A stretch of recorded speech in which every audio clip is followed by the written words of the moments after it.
क्या हाल चाल है भाई। आई होप सब ठीक ठाक होंगे, पढ़ाई लिखाई बढ़िया चल रही होगी। तो आज 31 जनवरी हो गई है और हम लोग कैलकुलस का पोर्शन कंप्लीट कर चुके हैं। प्लान ये था कि 7 फरवरी तक हम लोगों को सिलेबस को कंप्लीट करना है और कोशिश करेंगे कि प्रीवियस ईयर क्वेश्चन को 7 तारीख तक कंप्लीट कर लें हम लोग। तो कैलकुलस पूरी कंप्लीट करने के बाद हम लोगों ने जिस टॉपिक को चुना है वो है प्रोबेबिलिटी। 8 नंबर का वेटेज है इसका, और अगर थोड़ा ध्यान से समझोगे तो बहुत मुश्किल भी नहीं है और इसके क्वेश्चन आसानी से हो जाएंगे। यानी ये एक चैप्टर प्रिपेयर करने के बाद अगर आप एनसीईआरटी लगा लेते हो प्लस आप प्रीवियस ईयर क्वेश्चन के प्रैक्टिस कर लेते हो तो मुझे लगता है कि आपको 4-5 घंटे देने पड़ेंगे। और अगर आप 4-5 घंटे देकर अपने 8 नंबर पक्के कर ले रहे हो तो इसमें कोई बुराई वाली बात नहीं है ना। अच्छा ही होगा तुम लोगों के लिए। 8 में से मान के चलो 5-6 तो कहीं नहीं जाएंगे, 1-2 अगर कहीं मिस्टेक कर जाओ तो अलग बात है। प्रोबेबिलिटी में जो हम लोग पढ़ेंगे यहाँ पर, एक तो कंडीशनल प्रोबेबिलिटी पढ़ेंगे इंटर के सिलेबस में, जिससे क्वेश्चन आता है। डिपेंडेंट और इंडिपेंडेंट थ्योरम पढ़ेंगे, थ्योरम नहीं भाई, डिपेंडेंट और इंडिपेंडेंट इवेंट्स पढ़ेंगे। मल्टीप्लिकेशन थ्योरम ऑफ प्रोबेबिलिटी पढ़ेंगे और बेस थ्योरम पढ़ेंगे। ठीक है, तो हम लोग टॉपिक वाइज एक एक को समझते हुए चलेंगे। सबसे पहले हम लोग देखेंगे कंडीशनल प्रोबेबिलिटी, और इसको मैं साथ में लेके चलूंगा मल्टीप्लिकेशन थ्योरम ऑफ प्रोबेबिलिटी, और दोनों को साथ में एक्सप्लेन करूंगा। क्योंकि प्रोबेबिलिटी का मेरा लेक्चर वहां पर नहीं है यूट्यूब पर, इसलिए पहले मैं इंट्रोडक्शन तुमको दूंगा, उसके बाद क्वेश्चन लगवाना स्टार्ट करूंगा ताकि तुमको अच्छे से क्लैरिटी रहे। ठीक है, कंडीशनल प्रोबेबिलिटी देखो क्या होती है। कंडीशनल जैसा कि नाम से पता है ना कि कोई एक कंडीशन सेट कर दी जाए, कंडीशनल प्रोबेबिलिटी। ठीक है, और दूसरी तरफ इधर ही मैं लिख लेता हूं मल्टीप्लिकेशन थ्योरम ऑफ प्रोबेबिलिटी। दोनों को हम लोग मिलाकर समझेंगे, मल्टीप्लिकेशन थ्योरम ऑफ प्रोबेबिलिटी। ठीक है, कंडीशनल प्रोबेबिलिटी का मतलब यह है कि यार देखो, एक इवेंट होने के बाद दूसरा इवेंट हो रहा हो, है ना। यानी एक कंडीशन दी हो कि पहले एक इवेंट होगा उसके बाद दूसरा इवेंट हो। इस बात को तुम ऐसे समझो कि मान लिया तुमको जाना है सिटी, किसी सिटी जा रहे हो, तुम ट्रैवल कर रहे हो, ए से तुम्हें जाना है सिटी बी। ठीक है, और बीच में एक सिटी पड़ रहा है तुम्हारा सी, बीच में एक सिटी क्या पड़ रहा है तुम्हारा, सी पड़ रहा है। अगर तुम बाई रोड ट्रैवल करोगे तो तुम्हारे पास एक ही रास्ता है, तुम्हें सी से होकर जाना पड़ेगा। यानी पहले आप सी जाओगे, उसके बाद आप बी पर पहुंचोगे। और एक ये है कि अगर आप डायरेक्टली ए से बी यहां से पहुंच जाओ तो आप ये डायरेक्टली यानी एयर रूट के थ्रू आप डायरेक्टली बी पे पहुंच सकते हो, और यहां रोड के थ्रू अगर आप जा रहे हो तो आपको सी से होकर गुजरना पड़ेगा। ठीक है, तो बी पर पहुंचने के तुम्हारे पास, यानी ये जो इवेंट बी के होने के दो तरीके हैं। एक तो आप यहां से डायरेक्टली बी पर पहुंच जाते हो, तो इसको हम लोग बोलेंगे प्रोबेबिलिटी ऑफ बी, यानी इवेंट बी के होने की प्रोबेबिलिटी। ठीक है, उसको प्रोबेबिलिटी ऑफ बी बोलेंगे। यहां पर बी का सी से कोई लेना देना नहीं है, डायरेक्टली हम लोग बी पे पहुंचे हैं, सी से मेरा कोई लेना देना नहीं है। लेकिन अगर मैं कहूं कि आप बाई रोड जाओगे तो पहले आपको सी क्रॉस करना पड़ेगा, उसके बाद ही बी आएगा। इस चीज को हम लोग बोलते हैं कंडीशनल प्रोबेबिलिटी। यानी ये जो हम बी की प्रोबेबिलिटी देखेंगे, बी बाई सी इसको लिखेंगे, यानी सी पहले होगा तभी बी होगा। बात समझ में आ रही है कि नहीं। यानी पहले क्या होगा, पहले सी होगा, उसके बाद क्या होगा, बी होगा। तो इसको हम लोग लिखते हैं पी बी बाई सी। इसी का हम लोग यहां पर यूज करने वाले हैं। यानी जब भी आपसे अगर कोई बात इस तरह से बोली जाए कि पी ई बाई एफ, मान लिया ई और एफ दो इवेंट हैं, तो पी ई बाई एफ, इसका मतलब एफ हो चुका है, उसके बाद ई हो रहा है। ठीक है, अब एफ हो के ई हो रहा हो या ई इवेंट होने के बाद एफ हो रहा हो, दोनों इवेंट तो हो रहे हैं, ये बात तो पक्की है। बोलो बात समझ में आ रही है कि नहीं। तो अगर ये दोनों इवेंट होने की प्रोबेबिलिटी में देखूं, यानी मल्टीप्लिकेशन थ्योरम ऑफ प्रोबेबिलिटी क्या कहती है कि पी ई इंटरसेक्शन एफ, ई इंटरसेक्शन एफ का मतलब ई भी हो रहा हो और इवेंट एफ भी हो रहा हो। क्या बात समझ में आ रही है। यानी ई इंटरसेक्शन का मतलब यह है कि ई और एफ दोनों इवेंट हो रहे हैं। तो इसको निकालने की प्रोबेबिलिटी, यानी इसको सॉल्व करने के लिए क्या करना पड़ेगा, मल्टीप्लीकेशन थ्योरम ऑफ प्रोबेबिलिटी लगाओ, यानी पहले एक इवेंट हो जाए, उसके बाद दूसरा इवेंट हुआ, तो देखो पी ई हो चुका है, उसके बाद एफ होगा, तो एफ बाई ई इस तरह से लिख दिया जाएगा इसको, यानी ई हुआ और ई के बाद एफ हुआ, तो दोनों के होने की प्रोबेबिलिटी यानी पी ई इंटरसेक्शन एफ क्या निकल कर आ गया, ये आया कि नहीं आया। इसी तरह से मैं इसी बात को इस तरह से भी कह सकता हूं कि ई और एफ होने की प्रोबेबिलिटी यानी ई और एफ दोनों के साथ में होने की प्रोबेबिलिटी क्या है, पहले यहां ई हुआ था, इस बार पहले कौन सा इवेंट हो जाए, एफ हो जाए, और एफ होने के बाद अगर ई है तो पी ई बाई एफ हो जाएगा। क्या ये बात समझ में आ गई या नहीं, यानी पहले क्या हो गया, पहले एफ हो गया, उसके बाद ई हुआ, और एफ के होने के बाद ई हुआ, तो इसको पी ई बाई एफ लिखेंगे। इसी चीज से निकल कर आएगा क्या, कंडीशनल प्रोबेबिलिटी। कैसे, अगर मुझे पी यहां से देखो पी ई बाई एफ निकालना है, पी ई बाई एफ, तो मुझे क्या करना पड़ेगा, पी ए इंटरसेक्शन एफ, और इसको मैं डिवाइड कर दूंगा किससे, प्रोबेबिलिटी ऑफ एफ से। देखो यहां पर एफ को मैं नीचे ले आऊंगा, तो ये फॉर्मूला एक बन जाएगा कि नहीं बन जाएगा। इसी तरह से अगर मुझे पी एफ बाई ई निकालना होगा, तो ऊपर में पी, एक जगह ई एफ लिख रहा हूं, एक जगह ए एफ लिख रहा हूं, क्या कर रहा हूं, ठीक है, तो ये हो जाएगा ई intersection F upon P E. क्या ये बात समझ में आ गई या नहीं, ये जो है यही कंडीशनल प्रोबेबिलिटी होगी, इसी का हम लोग फॉर्मूला यूज करेंगे और इसी से हम लोग क्वेश्चंस को सॉल्व करेंगे। क्या बात समझ में आ गई या नहीं, ये मल्टीप्लिकेशन थ्योरम ऑफ प्रोबेबिलिटी हो गई, यानी अगर दो इवेंट का होना है तो पहले एक इवेंट होगा, फिर दूसरा इवेंट होगा, तो हम मल्टीप्लाई कर देंगे। इसी तरह से अगर तीन इवेंट हो रहे हैं एक साथ, तीन इवेंट अगर एक साथ हो रहे हैं, तो हमको क्या करना पड़ेगा, हमको उन तीनों इवेंट को अलग अलग, यानी मल्टीप्लिकेशन थ्योरम ऑफ प्रोबेबिलिटी से, मान लिया ई एफ जी तीन इवेंट तुम्हारे पास हो रहे हैं, तो हमें निकालना है ई इंटरसेक्शन एफ इंटरसेक्शन जी, यानी ई भी हो रहा है, एफ भी हो रहा है, जी भी हो रहा है, ठीक है। इन तीनों के होने की प्रोबेबिलिटी क्या होगी, देखो पहले एक इवेंट हो गया तो पी ई हो गया, उसके बाद पी एफ हुआ लेकिन ई हो चुका है, तो पी एफ बाई ई लिखा जाएगा, इसको बात समझ में आई नहीं। उसके बाद हुआ जी, लेकिन जी से पहले कौन हो चुका है, जी से पहले ई और एफ दोनों हो चुके हैं। इस तरीके से इस बात को लिखा जाएगा। क्या ये बात समझ में आ रही है या नहीं, ये मल्टीप्लिकेशन थ्योरम हो गई, ठीक है। अब इसी पर बेस्ड हम लोगों को क्वेश्चन सॉल्व करने होंगे कंडीशनल प्रोबेबिलिटी के। इसके बाद एक और चीज समझ लो, एक चीज होता है इंडिपेंडेंट इवेंट। इंडिपेंडेंट इवेंट ये बोलता है जब एक अकरेंस के, यानी किसी एक इवेंट के होने से दूसरे इवेंट को कोई फर्क ना पड़ता हो, यानी दोनों के बिल्कुल इंडिपेंडेंट इवेंट्स हो, एक का होना या ना होना दूसरे के होने या ना होने पर कोई इफेक्ट नहीं डाल रहा हो, तो उन इवेंट्स को हम लोग बोलते हैं इंडिपेंडेंट इवेंट्स बोलते हैं, ठीक है। जैसे मैं एग्जांपल देता हूं कि मान लिया तुमने एक तरफ एक इवेंट है E1 तुम्हारा और एक इवेंट है तुम्हारा F1, या E और F है, सीधे सीधे ये दो इवेंट है E और F। यहां पर क्या है, एक आपने कॉइन टॉस किया है, टॉसिंग अ कॉइन, और यहां पर आपने क्या किया है, एक डाई थ्रो किया है,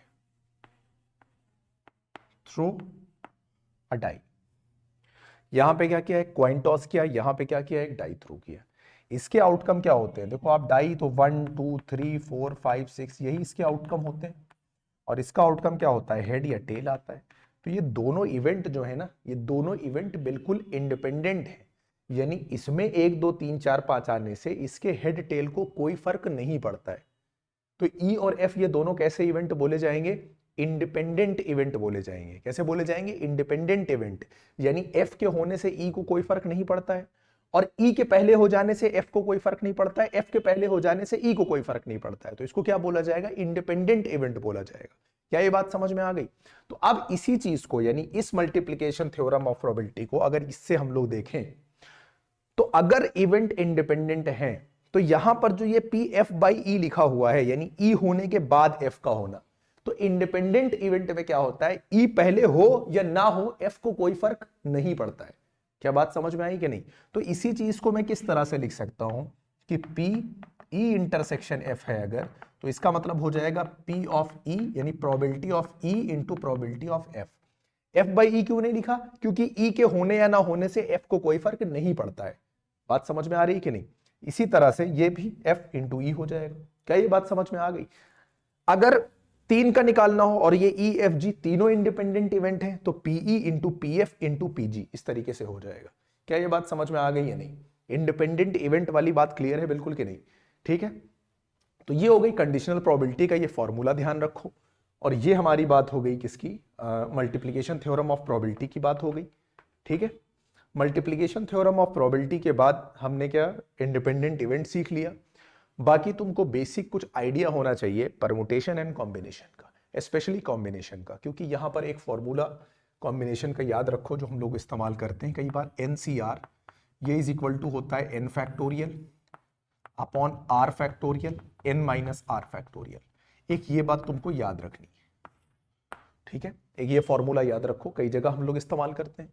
दूसरा, n फैक्टोरियल का मतलब ये होता है, जैसे कहीं लिखा हुआ है n फैक्टोरियल, तो इसको मैं लिखूंगा n, फिर एक एक कम करो, फिर n माइनस 1, उसके बाद n माइनस 2, उसके बाद n माइनस 3, यानी कम होते होते ये 1 तक जाएगा और सब आपस में मल्टीप्लाई हो जाएगा, इसी को बोलते हैं फैक्टोरियल।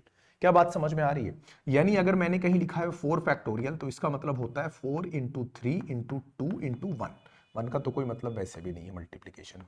अगर मैंने लिखा 5 फैक्टोरियल तो इसका मतलब क्या होगा? 5 इंटू 4 इंटू 3 इंटू 2 इंटू 1। क्या ये बात समझ में आ गई?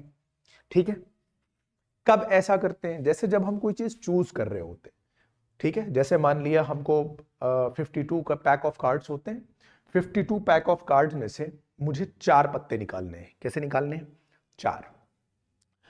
और वो 4 पत्ते मुझे सिलेक्ट करने हैं और मैंने तुमसे कहा कि वो जो चारों पत्ते होने चाहिए वो कैसे होने चाहिए? ब्लैक होने चाहिए। मैंने क्या कहा कि चारों पत्ते कैसे होने चाहिए? ब्लैक होने चाहिए। तो उन चारों पत्तों को ब्लैक होने के लिए हम लोग जैसे अगर कॉम्बिनेशन वाला यानी एनसीआर वाला फॉर्मूला यूज करेंगे, सिलेक्ट कर रहे हैं, सिलेक्शन के लिए हम लोग ये यूज करते हैं, तो 26 पत्ते होते हैं देखो ब्लैक, उसमें से मैंने सिलेक्ट किए कितने? 4, तो इसको मैं 20C4 लिख सकता हूं। ये ब्लैक होने की प्रोबेबिलिटी क्या हो गई भाई? 26 पत्ते ब्लैक होते हैं, उसमें से 4 मैंने निकाले, तो 26C4। और टोटल क्या हो जाएगा? टोटल 52 कार्ड्स होते हैं और उसमें से मैंने 4 सिलेक्ट किए हैं, 52C4, ये प्रोबेबिलिटी हो जाएगी। आई होप बात समझ में आ रही होगी। ठीक है, ये तुमको ध्यान रखना है। इसके बाद किसी चीज के होने की प्रोबेबिलिटी और ना होने की प्रोबेबिलिटी का सम हमेशा 1 होता है। यानी कोई इवेंट है पीई, किसी इवेंट का होना प्लस किसी इवेंट का ना होना, इस तरीके से हम लिख देते हैं, इज इक्वल टू 1। दोनों का सम कितना होगा? 1। यानी अगर मैं कहूं कि किसी इवेंट के होने की प्रोबेबिलिटी 1/3 है तो उसके ना होने की प्रोबेबिलिटी 1 माइनस 1/3 यानी 2/3 हो जाएगी। क्या ये बात समझ में आ गई? यानी अगर किसी चीज के होने की प्रोबेबिलिटी दी हो और ना होने की प्रोबेबिलिटी निकालनी हो तो 1 में से उसको सबट्रैक्ट कर देंगे, या फिर उसके ना होने की प्रोबेबिलिटी दी हो और होने की प्रोबेबिलिटी निकालनी हो तो भी 1 से सबट्रैक्ट कर देंगे। क्या ये बात समझ में आती जा रही है?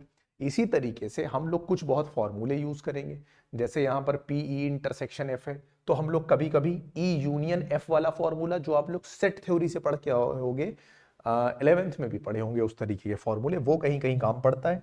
एक मैं फॉर्मूला और लिख देता हूं यहां पर, पी ई यूनियन एफ, ये बराबर होता है तुम्हारा P E plus P F minus P E intersection F.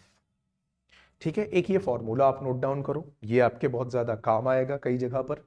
ठीक है, और इसके अलावा तुम्हें क्वाइन के आउटकम वगैरह पता होंगे, डाई का भी पता होगा, कार्ड्स के बारे में स्पेशली थोड़ा 10th में भी पढ़ के आए होगे, पूरा पता होना चाहिए। जैसे टोटल 52 कार्ड्स होते हैं, उसमें 4 तरह की पार्टीज होती हैं, पता ही होगा, क्लब, स्पेड, डायमंड और हार्ट। डायमंड और हार्ट ये दोनों रेड कलर के होते हैं और तुम्हारा स्पेड और क्लब ये दोनों ब्लैक होते हैं, यानी 52 में से 26 रेड होंगे, 26 ब्लैक होंगे। ठीक है, हर एक के पास एक एस होता है जिसको इक्का बोलते हैं, किंग होता है, क्वीन होता है, जैक होता है। ये किंग, क्वीन, जैक ये फेस कार्ड बोले जाते हैं।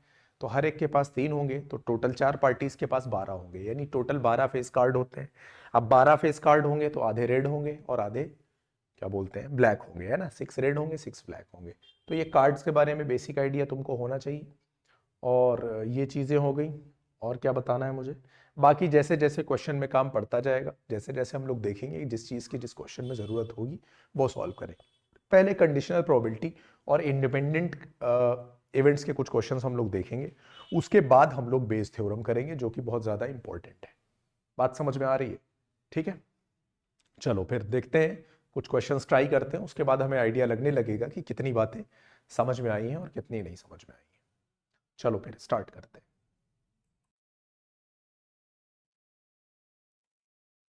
हाँ, तो चलो पहला क्वेश्चन देखते हैं। इन्होंने कहा है P इंटरसेक्शन B, इसका मतलब A और B के होने की प्रोबेबिलिटी 1/8 है कि A के ऊपर जब भी इस तरह से बार लगा हो, इसका मतलब ये P नॉट A है, ये 3/4 है। P B/A निकालना है, इसका मतलब A के होने के बाद B के होने की प्रोबेबिलिटी निकालनी है, यानी कंडीशनल प्रोबेबिलिटी का क्वेश्चन है। फॉर्मूला इसका सीधे सीधे अभी हम लोगों ने सीखा था कि जो P B/A होता है ये होगा तुम्हारा P E ए बी है, तो ए इंटरसेक्शन बी अपॉन ये जो नीचे होता है उसी की प्रोबेबिलिटी नीचे आती है, ये बात ध्यान रखना। मुझे ये वाली वैल्यू पता है लेकिन मुझे पी ए नहीं पता है, लेकिन ये पता है कि पी ए निकालने के लिए मुझे क्या करना पड़ता है। देखो पी ए इंटरसेक्शन बी, यानी किसी भी चीज के होने की प्रोबेबिलिटी निकालना है, ना होने की प्रोबेबिलिटी दी है तो एक में से इसके ना होने की प्रोबेबिलिटी को अगर मैं सब्ट्रैक्ट कर दूंगा तो ये आ जाएगा कि नहीं आ जाएगा। बस अब मुझे सिर्फ और सिर्फ वैल्यू डाल देनी है। ए इंटरसेक्शन बी 1/8 दे रखा है upon 1 minus P not A दे रखा है 3/4, ये हो जाएगा 1/8, ये हो जाएगा 4 1 जा 4 माइनस 3, यानी 1 माइनस 3/4 सीधे सीधे 1/4 हो जाएगा। ठीक है, और इसका आंसर कितना आ जाएगा 1/2 आ जाएगा। क्या ये बात समझ में आ गई है? नहीं, ठीक है, सिंपली बाई 4 2 जा कट करना 1/2 आ जाएगा। क्लियर है? यहां पर देखो पीई दे रखा है, पीई यूनियन एफ दे रखा है, मुझे पीई बाई एफ और पी एफ बाई ई निकालना है। ठीक है, मुझे चाहे ई बाई एफ चाहिए या एफ बाई ई निकालना हो, मुझे एक चीज जरूरी है फाइंड करना, वो होता है पी ई इंटरसेक्शन एफ। अगर पी ई इंटरसेक्शन एफ होगा, इन दोनों में उसका काम पड़ेगा। ठीक है, और पीई इंटरसेक्शन एफ तो अपने पास है नहीं। एक इंफॉर्मेशन और दी है कि इन्होंने कि ये जो ई और एफ है ये इंडिपेंडेंट इवेंट्स हैं। अगर ये इंडिपेंडेंट इवेंट है तो पीई इंटरसेक्शन एफ जो होगा वो होगा पीई इंटू पी एफ। बोलो होगा कि नहीं होगा? ये अभी हम लोग इंट्रो में पढ़ कर आए हैं। ठीक है, सबसे पहले एक काम करो, आप लेट करो, क्योंकि मुझे प्रोबेबिलिटी ऑफ एफ तो पता नहीं है तो मैं मान लेता हूं कि ये एक्स है। क्या ये बात समझ में आई? अच्छा, और मुझे एक और चीज का काम पड़ेगा, वो है ई इंटरसेक्शन एफ। और जब इंडिपेंडेंट इवेंट हो तो मुझे पता है कि जो पीई, ठीक है, और पी एफ का मल्टीप्लीकेशन होता है वही पीई इंटरसेक्शन एफ देता है। पीई की प्रोबेबिलिटी 0.3 थी और इसकी एक्स मान लिया तो 0.3x हो गया। क्या यहां तक बात समझ में आ गई? अब मुझे ई यूनियन एफ दे रखा है तो इसका तो कुछ ना कुछ काम हो गई, तो इसका फॉर्मूला यूज कर लो, अभी मैंने बताया था, यूज किया था। तो पी ई यूनियन एफ के लिए हम लोग क्या करेंगे, देखो पी ई करेंगे प्लस पी ऑफ एफ करेंगे और इसमें से पी ए इंटरसेक्शन एफ को निकालकर बाहर कर देंगे। क्या ये बात समझ में आ रही है तुम लोगों को? पीई मुझे पता है कितना है, 0.3 है। ये मुझे पता है पी एफ एक्स है, ये मुझे पता है 0.3x है। क्या ये बात समझ में आती जा रही है? ई यूनियन एफ मुझे 0.5 दे रखा है। बोलो यहां तक बात बिल्कुल क्लियर है? ये 0.3 इधर ऐड हो रहा है, इधर आकर सब्ट्रैक्ट हो जाएगा। 0.5 से आप 0.3 निकालोगे तो 0.2 होगा। बोलो होगा कि नहीं होगा? ये x में से 0.3x निकालना है, यानी 1 में से 0.3 निकालोगे 0.7x आएगा कि नहीं आएगा? तो अगर मैं x की बात करूं तो 0.2 अपॉन 0.7 हो जाएगा, यानी ये 2/7 आ जाएगा। क्या यहां तक बात समझ में आ गई कि नहीं? और x कुछ और नहीं है, प्रोबेबिलिटी ऑफ f है। तो ये प्रोबेबिलिटी ऑफ f जो आ गई ये 2/7 आ गया।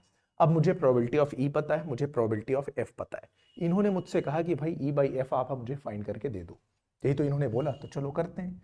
ये जो होगा p e/f minus p f/e। अच्छा, ये मुझे निकालना है। अब आप ये बताओ, ये होगा p a intersection f upon P F, सीधा सीधा फॉर्मूला यूज किया। यहां पर भी होगा P E intersection F upon P E. बोलो होगा कि नहीं होगा? जब इंडिपेंडेंट इवेंट हो तो पीई इंटू पी एफ ही तो होता है। बोलो, तो यहां हो गया पी इंटू एफ माइनस ये भी तो पीई इंटू पी एफ ही है, क्योंकि इवेंट कैसे हैं, इंडिपेंडेंट है। यहां से ये कटा, यहां से पी एफ कटा, यानी मुझे पीई में से, यानी प्रोबेबिलिटी ऑफ ई में से प्रोबेबिलिटी ऑफ एफ को मुझे क्या कर देना है, बोलो माइनस कर देना है। क्या ये बात समझ में आ रही है या नहीं? बिल्कुल क्लियर हो रहा है यहां तक कि नहीं? अब देखो यहां पर 0.3 था, 0.3 को अगर आप पॉइंट में बदलोगे यानी फ्रैक्शन में बदलोगे तो वो 3/10 हो जाएगा, है ना। तो पीई को हम क्या लिख देंगे, 3/10, और इसमें से हम माइनस कर देंगे किसको, 2/7 को। तो 7 3 21 -20 और बाई 70, यानी ये 1/70 आंसर हो जाएगा। क्या ये बात समझ में आ गई? नीचे बिल्कुल क्लियर दिखाई दे रहा है कि नहीं दिखाई दे रहा है? बहुत नीचे हो जाता है यार ये तो। अभी देखो, अभी दिखाई दिया कि नहीं? क्लियर है क्वेश्चन? ये नोट करो इसे, ठीक है। ये हो गया क्वेश्चन नंबर 2। नेक्स्ट देखो क्वेश्चन नंबर 3 समझो। P ऑफ ए दे रखा है 0.4, P ऑफ बी दे रखा है 0.8, पी बी बाई ए दे रखा है, पी ए यूनियन बी निकालना है मुझे। पी ए यूनियन बी के लिए मुझे चाहिए होती हैं तीन चीजें, P A plus P B minus P A intersection B. सीधा सीधा फॉर्मूला बेस्ड है। मेरे पास पी ए पहले से है, मेरे पास पी बी पहले से है, मेरे पास क्या नहीं है, ए इंटरसेक्शन बी नहीं है। अगर ए इंटरसेक्शन बी मिल गया तो ये सॉल्व हो जाएगा। ए इंटरसेक्शन बी कैसे मिलेगा, देखो उसके लिए इन्होंने ये दे रखा है P B by A. P B by A का जब मैं फॉर्मूला लगाऊंगा तो ये कुछ और नहीं होगा, P A intersection B upon नीचे ए है तो पी ए ही हो तो होगा। बोलो बात समझ में आई कि नहीं? यहां पर पी बी बाई ए की वैल्यू डालोगे, यहां पर पी ए की वैल्यू डालोगे, पी ए इंटरसेक्शन बी आ जाएगा। उसके बाद तुम इस फॉर्मूले में वैल्यू लाकर पुट करोगे इसमें पी ए पी बी और पी ए इंटरसेक्शन बी की, तो पी ए यूनियन बी आएगा कि नहीं आएगा? बोलो बात समझ में आई? क्वेश्चन नंबर 3 क्लियर है कि नहीं? नेक्स्ट देखो क्या कह रहा है, if sum of the numbers obtained on throwing a pair of dice is 9। जब भी पेयर ऑफ डाइस होगा तो टोटल सैंपल स्पेस जो बनेंगे यानी टोटल आउटकम वो 36 बनते हैं, पता है ना। एक डाइस में 6 होता है, दूसरे के आउटकम भी 6 होते हैं, मल्टीप्लीकेशन होता है हमेशा, ठीक है। तो दो डाइस फेंका तो 36 आउटकम होंगे, तीन फेंका तो 6 इंटू 6 इंटू 6 यानी 216 होंगे। इस तरह से निकाले जाते हैं। दो डाइस आपने फेंका, सैंपल स्पेस यानी टोटल नंबर ऑफ इवेंट, उसके जो इवेंट्स होंगे टोटल वो कितने होंगे, 36 होंगे। अब इसमें कह रहा है कि दो इवेंट आप बनाओ, sum of numbers obtained on throwing a pair of dice is 9। यानी पहला आप बना लो कि जो उनका सम है वो कितना होना चाहिए, 9 होना चाहिए। तो एक इवेंट तुमने मान लिया E, let E be the event when sum on both the sum is 9। मैं लिख रहा हूं सीधे सीधे, ठीक है। जब पूरे पर ये इवेंट E हो गया तो इसके आउटकम क्या बनेंगे, देखो क्या क्या बनेगा यहां से समझो। जब सम 9 हो, एक तो अगर 3 और 6, बोलो ये एक होगा अगर इसका हम लोग वो बनाए, दूसरा 6 और 3 होगा तब भी सम 9 होगा, 4 और 5 होगा तो भी 9 होगा, 5 और 4 होगा तो भी 9 होगा। इसके अलावा तो कोई हो नहीं सकता है, ठीक है। ये E की बात कर ली हम लोगों ने। F हम मानते हैं कौन सा event, let F be the event, ये कितना हो जाएगा, when one of the number is 4। यानी उनमें से एक नंबर क्या होना चाहिए, ये 4 होना चाहिए। ये इसने कहा है कि एक नंबर 4 होना चाहिए। तो अब देखो कोई भी डाइस आप फेंकोगे तो क्या हो सकता है, पहले तो 4 वाली सारी कैटेगरी ले लो। 4 वाली देखो 6 आएंगे, कौन कौन से, 4 के साथ 1 आ सकता है, 4 के साथ 2 आ सकता है, 4 के साथ 3 आ सकता है, 4 4 हो सकता है, 4 5 हो सकता है और 4 6 हो सकता है। क्या ये बात समझ में आ गई या नहीं? इसके अलावा और क्या हो सकता है, इसके अलावा देखो 1 के साथ कहीं ना कहीं 4 दिखा होगा, 2 के साथ भी 4 दिखा होगा, 3 के साथ भी 4 दिखा होगा, 4 के साथ तो 4 हो ही गया, और 5 के साथ भी 4 दिखा होगा और 6 के साथ भी तुमको 4 दिखा होगा। क्या ये बात समझ में आई या नहीं? तो इसके हो गए आउटकम, इसके हो गए सारे, और total number of sample space हमको पता है वो होते हैं 36 जब भी दो डाइस फेंका जाता है तब। इन्होंने तुमसे क्या पूछा है, इन्होंने कहा है probability that the number obtained on the one of the dice is 4, ठीक है। यानी एक डाइस पे कितना होना चाहिए, 4 होना चाहिए। तो अब क्या करना है हमको, मुझे क्या निकालना है, F निकालना है मुझे, यानी प्रोबेबिलिटी ऑफ F जब E ऑलरेडी हैपन हो चुका है। यानी सम 9 था, तुमसे पूछा है 4 आने की प्रोबेबिलिटी, सीधा सीधा फॉर्मूला मारो, E इंटरसेक्शन F होता है और अपॉन P E हो जाएगा। क्या ये बात समझ में आ गई? E इंटरसेक्शन F का मतलब क्या, जो इन दोनों में कॉमन हो। तो E इंटरसेक्शन F देखो इन दोनों में एक तो 4 5 5 4 यहां दिख रहा है, यहां पर 4 5 और 5 4 दिख रहा है। इसके अलावा कोई भी इवेंट ऐसा नहीं है जो कॉमन हो यानी इंटरसेक्शन हो। तो नंबर ऑफ इसके जो हो जाएंगे वो हो जाएंगे 2, किसमें से, टोटल 36 में से। P of E, event E के होने की प्रोबेबिलिटी 1 2 3 4, कितने में से, टोटल 36 में से। 36 कैंसिल, 2/4 यानी 1/2 इसका आंसर हो जाएगा। बोलो क्या क्वेश्चन नंबर 4 क्लियर है? ये सारे के सारे क्वेश्चन हम लोगों ने जो अभी तक सॉल्व किए हैं ये 2023 के यानी लास्ट ईयर पूछे गए थे। नेक्स्ट क्वेश्चन समझो, the probability that A speaks the truth is 4/5 and that of B speaking the truth is 3/4. The probability of that they contradict each other in stating the same fact. यानी एक ही fact बोलने में दोनों एक दूसरे को contradict करें। इसका मतलब ये है कि जब एक सच बोल रहा है तो दूसरा झूठ बोल रहा है, तभी तो कॉन्ट्रडिक्शन होगा। मान लिया A और B दो लोग हैं, ठीक है, एक के सच बोलने की प्रोबेबिलिटी दी है, दूसरे की भी सच बोलने की प्रोबेबिलिटी दी है। तो अब दो केस है, यानी हो सकता है A सच बोल रहा हो, B झूठ बोल रहा हो, तो कॉन्ट्रडिक्शन हो जाएगा, या फिर ए झूठ बोल रहा हो और बी सच बोल रहा हो तो भी कॉन्ट्रडिक्शन हो जाएगा। यानी इन दोनों का जो सम होगा वही मेरा आंसर होगा। क्या ये बात समझ में आ रही है कि नहीं? अब ए के सच बोलने की प्रोबेबिलिटी जो है, यानी मैं यहां देखता हूं 5, ए के जो सच बोलने की प्रोबेबिलिटी है, प्रोबेबिलिटी ऑफ, यहां पे तुम प्रॉपरली लिख देना, let probability of A speaking the truth, ये कितना है, 4/5। सीधे सीधे मैं बताता जा रहा हूं, लैंग्वेज पूरी नहीं लिख रहा हूं। तो अगर भाई इसके सच बोलने की प्रोबेबिलिटी 4/5 है, तो सच ना बोलने की प्रोबेबिलिटी कितनी होगी, 1 में से मैं इसको सब्ट्रैक्ट कर दूंगा, बोलो 1/5 आएगा कि नहीं आएगा? एक बात हो गई। अच्छा बी देखो, बी अगर सच बोल रहा है, यानी बी के सच बोलने की प्रोबेबिलिटी दे रखी है इन्होंने कितनी, 3/4। तो बी की सच बोलने की प्रोबेबिलिटी 3/4 है, तो इस बात की प्रोबेबिलिटी कि बी सच नहीं बोलेगा, 1 में से आप 3/4 निकाल दो तो 1/4 आ जाएगा। क्या ये बात समझ में आ गई? अब मुझसे इन्होंने बोला है कि probability of that they contradict each other, तो probability that they contradict each other. अब देखो कैसे निकालेंगे, पी ए, यानी पी ने क्या बोला, यानी ए ने क्या बोला, सच बोला। कॉन्ट्रडिक्शन कब होगा, जब बी आकर क्या बोलते, झूठ बोलते। बोलो बात समझ में आ गई कि नहीं? कॉन्ट्रडिक्शन हो गया। अच्छा, या ऐसा हो सकता है कि इस बार ए क्या हो रहा हो, झूठ बोल रहा हो, और बी क्या बोल दे, सच बोल दे। या तो ये केस होगा या तो ये केस होगा। जब भी या वाला केस हो एडिशन मारते हैं हमेशा, ठीक है, यानी जब भी दो केस बनते हो कि या तो ऐसा हो सकता है या तो ऐसा हो सकता है, दोनों की प्रोबेबिलिटी को ऐड मार देते हैं, आंसर आ जाता है।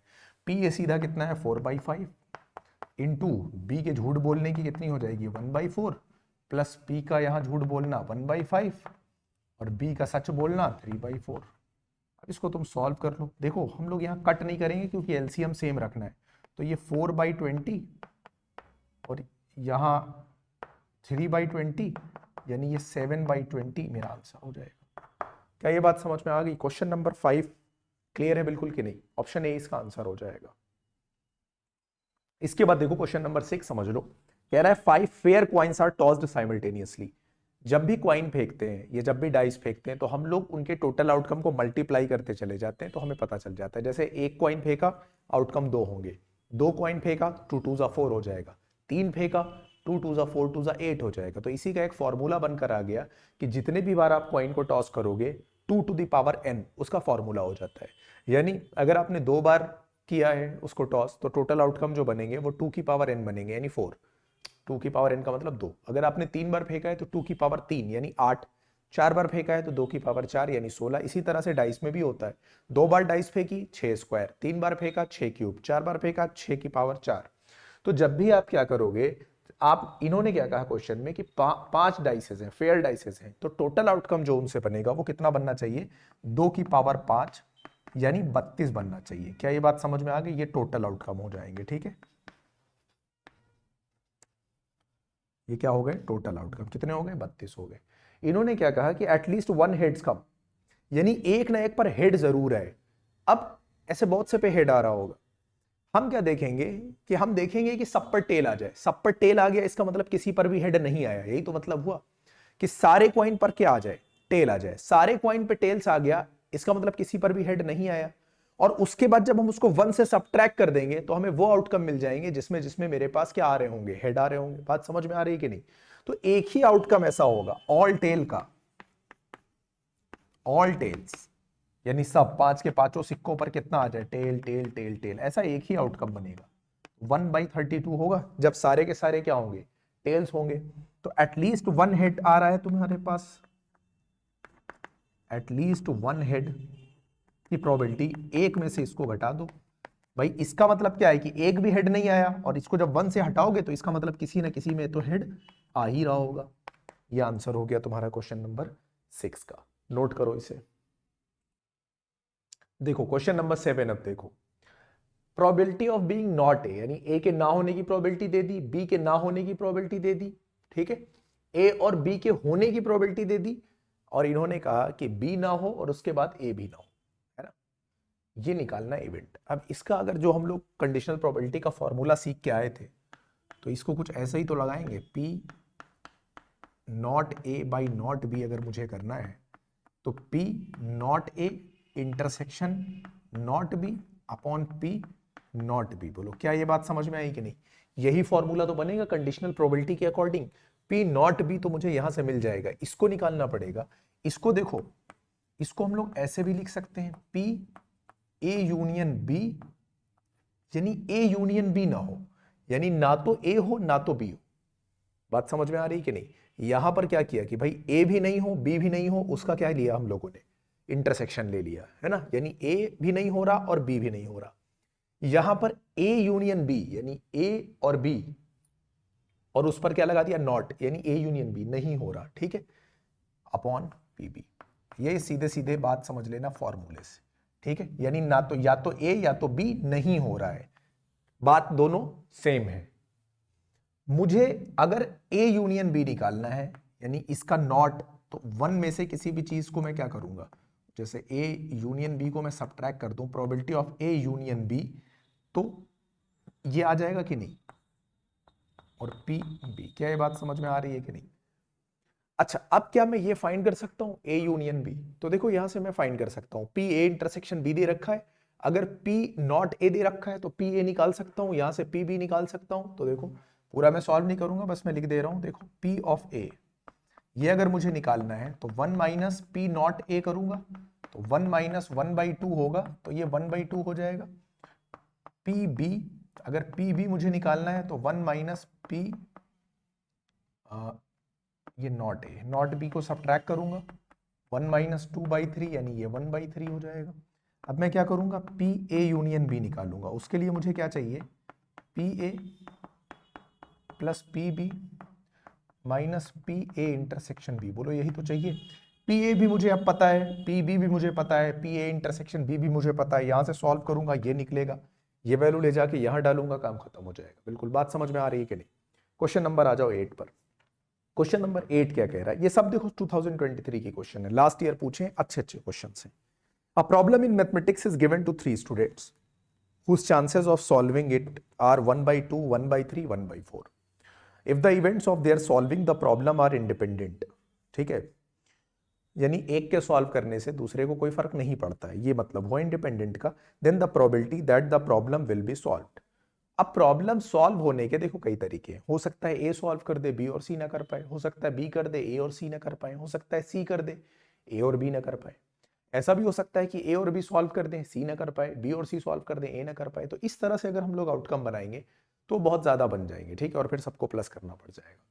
दूसरा तरीका ये है कि ना तो ए सॉल्व कर पाए, ना तो बी सॉल्व कर पाए, ना तो सी सॉल्व कर पाए। अगर इस चीज को मैं 1 से सब्ट्रैक्ट कर दूं तो इसका मतलब कोई ना कोई सॉल्व कर देगा, यानी प्रॉब्लम के ना सॉल्व होने की अगर मैं प्रोबेबिलिटी निकाल लूं कि क्या प्रोबेबिलिटी है कि प्रॉब्लम नहीं सॉल्व होगी, और उसको 1 में से सब्ट्रैक्ट कर दूं, तो मुझे पता चल जाएगा कि प्रॉब्लम सॉल्व होने की प्रोबेबिलिटी क्या है। क्या ये बात समझ में आ गई? मैं क्या कह रहा हूं कि आप ये फाइंड कर लो कि क्या प्रोबेबिलिटी है कि प्रॉब्लम सॉल्व ही नहीं होगी, और जैसे ही इस चीज की प्रोबेबिलिटी निकलेगी 1 में से आप सब्ट्रैक्ट करोगे, आपको पता चल जाएगा कि प्रॉब्लम सॉल्व हो गई। यानी अगर मैं कहूं कि प्रॉब्लम, जैसे एक स्टूडेंट ए है, ये प्रॉब्लम सॉल्व कर सकता है, इसकी प्रोबेबिलिटी कितनी है, 1/2, 1/3, 1/4। तो स्टूडेंट ए के सॉल्व करने की प्रोबेबिलिटी मैंने लेट कर लिया है सब, और इसकी 1/3, और एक स्टूडेंट सी है जिसके सॉल्व होने की प्रोबेबिलिटी, क्वेश्चन सॉल्व करने की प्रोबेबिलिटी 1/4 हो गई। तो मैं क्या कहूंगा कि भाई इनमें से अगर कोई भी सॉल्व कर देगा ना, P A intersection B intersection C, ठीक है, ए बी सी, तो मेरा काम हो जाएगा। इसको निकालने के लिए मैं क्या करूंगा, 1 माइनस, देखो ना तो ए सॉल्व कर पाए, ना तो बी सॉल्व कर पाए, ना तो सी सॉल्व। अगर ये लोग प्रॉब्लम ना तो ये कर पाया, ना ये कर पाया, ना ये कर पाया, तो इसका मतलब ये प्रॉब्लम सॉल्व नहीं हुई। और 1 से सब्ट्रैक्ट कर दिया इसको, इसका मतलब प्रॉब्लम सॉल्व हो गई। क्या ये बात समझ में आ रही है? बस अब यहां से सॉल्व कर लो। 1 minus P not A, 1 minus 1/2, 1 minus 1/3, 1 minus 1/4, 1 minus ये कितना हो जाएगा 1/2, ये कितना हो जाएगा 2/3, ये कितना हो जाएगा 3/4, ये 3 3 कट जाएगा, ये 2 2 हो जाएगा, 2 2 4 हो जाएगा, 1 माइनस 1/4 हो जाएगा, आंसर 3/4 हो जाएगा। आंसर हो गया। क्या ये बात समझ में आ रही है या नहीं? क्वेश्चन थोड़ा सा अच्छा था, क्वेश्चन नंबर 8, नोट करो इसे। इसके बाद आएंगे हम लोग, देखो बाकी एक 8 हो गया, 9 तुमसे लोगों से लग जाएगा। 10 पर आ जाते हैं। अ card is picked at random from a pack of 52 playing cards, यानी 52 प्लेइंग कार्ड्स हैं, उसमें से तुमने एक पत्ता निकाला। Given that the picked card is a queen, यानी ये जो कार्ड है ये क्वीन है, ये बात गिवन है, यानी ये बात पहले से हो चुकी है। अब आगे क्या पूछ रहा है, the probability of this card to be a card of spade is, यानी क्या क्या प्रोबेबिलिटी है कि ये जो पत्ता होगा, ये जो कार्ड होगा वो स्पेड का होगा। तो आप मान लो कि स्पेड होने की प्रोबेबिलिटी ए है, ठीक है, ये सब आप मानोगे, मैं लिख नहीं रहा हूं। स्पेड होने की प्रोबेबिलिटी आपने ए मानी, क्वीन होने की प्रोबेबिलिटी आपने बी मानी। तो स्पेड होने की जो प्रोबेबिलिटी होगी, तो टोटल 52 में स्पेड होते हैं 13, यानी ये होगी 1/4। ये कौन सी प्रोबेबिलिटी मैंने करी, स्पेड होने की प्रोबेबिलिटी। प्रोबेबिलिटी ऑफ बी मैंने क्या माना कि क्वीन होने की प्रोबेबिलिटी, तो भाई टोटल 4 क्वीन होती हैं, तो 1/13 हो गया। ये मैं लिख दे रहा हूं, क्वीन होने की प्रोबेबिलिटी हो गई है। ये हो गई कौन सी प्रोबेबिलिटी, स्पेड होने की, ये हो गई क्वीन होने की। अच्छा, मुझे ए इंटरसेक्शन बी का तो काम पड़ता ही है, तो क्या प्रोबेबिलिटी है कि जो पत्ता होगा मेरा वो स्पेड भी हो और क्वीन भी हो, तो स्पेड की क्वीन तो सिर्फ एक ही होती है ना, 1/52। इतनी बातें मुझे पता चल गई। मुझे निकालना क्या है, गिवन था, जो चीज गिवन थी यानी वो पहले हो चुकी थी, यानी जो क्वीन का होना पहले से हो गया था, और मुझे स्पेड होने का प्रोबेबिलिटी निकालनी थी, यानी मुझे A/B निकालनी है। बात समझ में आई कि नहीं? यानी B पहले हो गया था, पता चल गया था कि ये क्या है, क्वीन है। मुझे तो ये फाइंड करना था कि कैसे पता, मतलब प्रोबेबिलिटी उसकी क्या है कि वो स्पेड का होगा, तो जो गिवन वाली होती है ये कंडीशन पहले हो चुकी होती है, ठीक है, तो इसको हमेशा नीचे रखते हैं। तो अब ये हो जाएगा A intersection B by P of B, और P इंटरसेक्शन B भाई हम लोगों ने निकाला है, कितना है 1/52, और ये कितना निकाला है 1/13। आप इसको सॉल्व कर दो तो कितना हो जाएगा, ये 13/52 यानी 1/4, ये आंसर हो जाएगा। बोलो क्या क्वेश्चन नंबर 10 समझ में आ गया या नहीं, क्लियर है? 11 देखो आसानी से हो जाएगा। 3 डाइस आर थ्रोन साइमल्टेनियसली, भाई 3 डाइस आपने फेंका, टोटल आउटकम 6 की पावर 3 यानी 216 हो जाएगा। The probability of obtaining a total score of 5, यानी टोटल तो 216 आउटकम होंगे, 5 होने की, यानी टोटल 5 होने की प्रोबेबिलिटी क्या है? तो भाई देखो टोटल आप सैंपल स्पेस बना लो, इसके सैंपल स्पेस 216 तो बना नहीं पाओगे, यानी 200 आपको नंबर ऑफ सैंपल स्पेस पता है, ठीक है, आप 5 होने वाले बना लो। 1 और 4, एक हो गया, 2 और 3 दूसरा हो गया, 3 और 2 तीसरा हो गया, ठीक है, इसी तरह से 4 और 1 ये भी 5 बना रहा है कि नहीं? इस तरह से आप क्या बना लोगे, आउटकम। और आउटकम बनाने के बाद टोटल जितने भी, भाई देख लो क्या क्या मैं बना देता हूं, दोनों का सम 5 होने के लिए क्या क्या हो सकता है, 1 और 4 हो सकता है, 4 और 1 हो सकता है, 2 और 3 हो सकता है, 3 और 2 हो सकता है, ठीक है, और बस, और कोई भी हो सकता है। ओ भाई 2 नहीं 3 डाइस फेंकी थी, 2 के हिसाब से मैंने बना दिया था, 3 डाइस फेंकी है ना, तो 3 के हिसाब से बनाओ क्या क्या बन सकता है। यार देखो ऐसे बन जाएगा, एक दूसरी पर भी आ गया, एक तीसरी पे आ गया 3, एक ये बन सकता है, कितना सम हो गया 5 हो गया। अच्छा, एक आया, दूसरी पे 2 आया, इस पर भी 2 आया, कितने हो गए 5, यहां भी हो गया, ठीक है। अच्छा, इस पर 2 आया, यार अदला बदली ऐसे ही कराओ, और क्योंकि उससे ज़्यादा होगा तो काम करेगा नहीं। दूसरे पर भी 2 आया और इस पर 1 आ गया, पहले पे 3 आ गया, इन दोनों पे 1 1 आ गया, ठीक है, इस पर 1 आया, इस पर 3 आया, इस पर 1 आ गया, हो सकता है कि नहीं? अच्छा, ये वाले हो गए, और यहाँ पर क्या हो जाएगा, हो सकता है 2 1 और 2 ये हो जाए। ये 6 आउटकम बनेंगे, क्योंकि इससे ऊपर जाओगे तो सम 5 को क्रॉस कर जाएगा। ठीक है, तो टोटल ये 1 2 3 4 5 6 आउटकम ऐसे होंगे जो सम 5 देंगे। टोटल 216 था, तो 6 बाई 216 आप करोगे तो 1 बाई 36 आंसर आ जाएगा। ठीक है, क्वेश्चन नंबर 11 हो गया। नेक्स्ट देखो 12 में कह रहा है bag contains 3 white 4 black 2 red balls if 2 balls are drawn at random without replacement, यानी रिप्लेसमेंट नहीं हो रहा है, then the probability that the both balls are white. Simple है, मल्टीप्लिकेशन थ्योरी के हिसाब से लगा लो। देखो भाई टोटल बॉल कितनी है, टोटल बॉल है तुम्हारी कहाँ गया, 4 3 7 2 9 बॉल है तुम्हारे पास टोटल। अब इसमें 2 बॉल तुमने निकाली, पहले एक पिक करी, रिप्लेसमेंट नहीं किया यानी वो बॉल हट गई, फिर दूसरी पिक करी, दोनों व्हाइट होना है, और व्हाइट कितनी है, 3 बॉल है। तो जब पहली बॉल तुमने पिक किया होगा तो टोटल बॉल रही होंगी 9, उन 9 में से व्हाइट की प्रोबेबिलिटी कितनी होगी, 9 में से 3 बॉल जो है वो व्हाइट है, यानी 3/9 हो जाएगा। ठीक है, उसके बाद जब नेक्स्ट बॉल तुमने चूज करी होगी तो अब एक बॉल तो हट गई, तुम्हारे पास टोटल बची 8 बॉल, जिसमें से व्हाइट कितनी है, 2 बॉल है। ये आंसर हो जाएगा, सॉल्व कर देना इसको। क्लियर है क्वेश्चन नंबर 12? ठीक है, इसके बाद देखो 13 from the set 1 2 3 4 5 2 numbers A and B are chosen at random the probability that A by B is an integer, यानी यार तुमने 2 नंबर ले लिए, एक A ले लिया और एक B ले लिया, और ये क्या कह रहे हैं कि जो कैसा होना चाहिए, ये इंटीजर होना चाहिए। ठीक है, अब इनमें से अगर आपको 2 नंबर चूज करना है तो पहले तो उन 2 नंबर को चूज करने की प्रोबेबिलिटी निकालनी पड़ेगी, है ना। टोटल तुम्हारे पास है 5 नंबर, 5 में से तुम्हें 2 नंबर चूज करने हैं, यानी तुम्हें फाइंड करना पड़ेगा 5C2। क्या ये बात समझ में आई? क्वेश्चन नंबर हम लोग कौन सा सॉल्व कर रहे हैं, 30। तो टोटल तुम्हारे पास 5 नंबर है, उसमें से पहले आप 2 सेलेक्ट कर लो, तो ये हो जाएगा 5C2। 5 में से 2 सेलेक्ट किया, 5 फैक्टोरियल 2 फैक्टोरियल 5 माइनस 2 यानी 3 का फैक्टोरियल। ये हो गया 5 इंटू 4 इंटू 3 का फैक्टोरियल और 3 का फैक्टोरियल, और ये 2 का फैक्टोरियल, 2 1 2 ही होगा, 3 इसको काट के किनारे लगाया, 2 2 4 हो गया, 5 2 10 हो गया। ये बात समझ में आ गई कि नहीं? ये क्या हो गया तुम्हारा, ये प्रोबेबिलिटी हो गई, यानी ये टोटल तुम्हारे सैंपल स्पेस हो गए। जब 5 में से आपने कितना सिलेक्ट किया, 2 सिलेक्ट किया है। अब उसके बाद ये क्या कह रहा है कि जो होना चाहिए ये कैसा होना चाहिए, इंटीजर होना चाहिए। अब भाई देखो इंटीजर कैसे कैसे बन सकता है, तुम्हारे पास नंबर कौन कौन से हैं, 1 2 3 4 5 ये नंबर है तुम्हारे पास, 1 2 3 4 5 देखो यही तो नंबर्स हैं, और A बाई बी यानी दोनों को जो डिवीजन है वो इंटीजर होना चाहिए। तो पहले तो समझो 1 किसी के भी नीचे आएगा उसको इंटीजर बना देगा, यानी 1/1 करोगे तो भी इंटीजर आएगा, 2/1 करोगे तो भी, 3/1 करोगे तो भी, 4/1 करोगे तो भी, 5/1 करोगे तो भी। तो सीधे सीधे देखो ये कितने हो गए तुम्हारे, 1/1 हम नहीं लेंगे क्योंकि सेम नंबर हो जाएगा, A और B 2 अलग अलग नंबर हैं तो इसको हटा दो, इंटीजर वाला केस। अब हमारे पास हो गए 4। ठीक है, अच्छा इसके अलावा क्या हो सकता है, अगर मैं 4 को 2 से डिवाइड करूंगा तो इस केस में भी मुझे इंटीजर मिलेगा, यानी 4/2 2 होता है।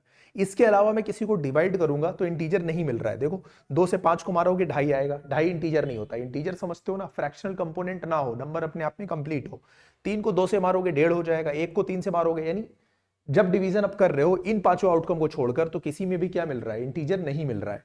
तो मेरे पास यहां टोटल आउटकम बने 5 और सैंपल स्पेस कितने हैं, 10, यानी 5/10, तो आंसर कितना हो जाएगा, 1/2।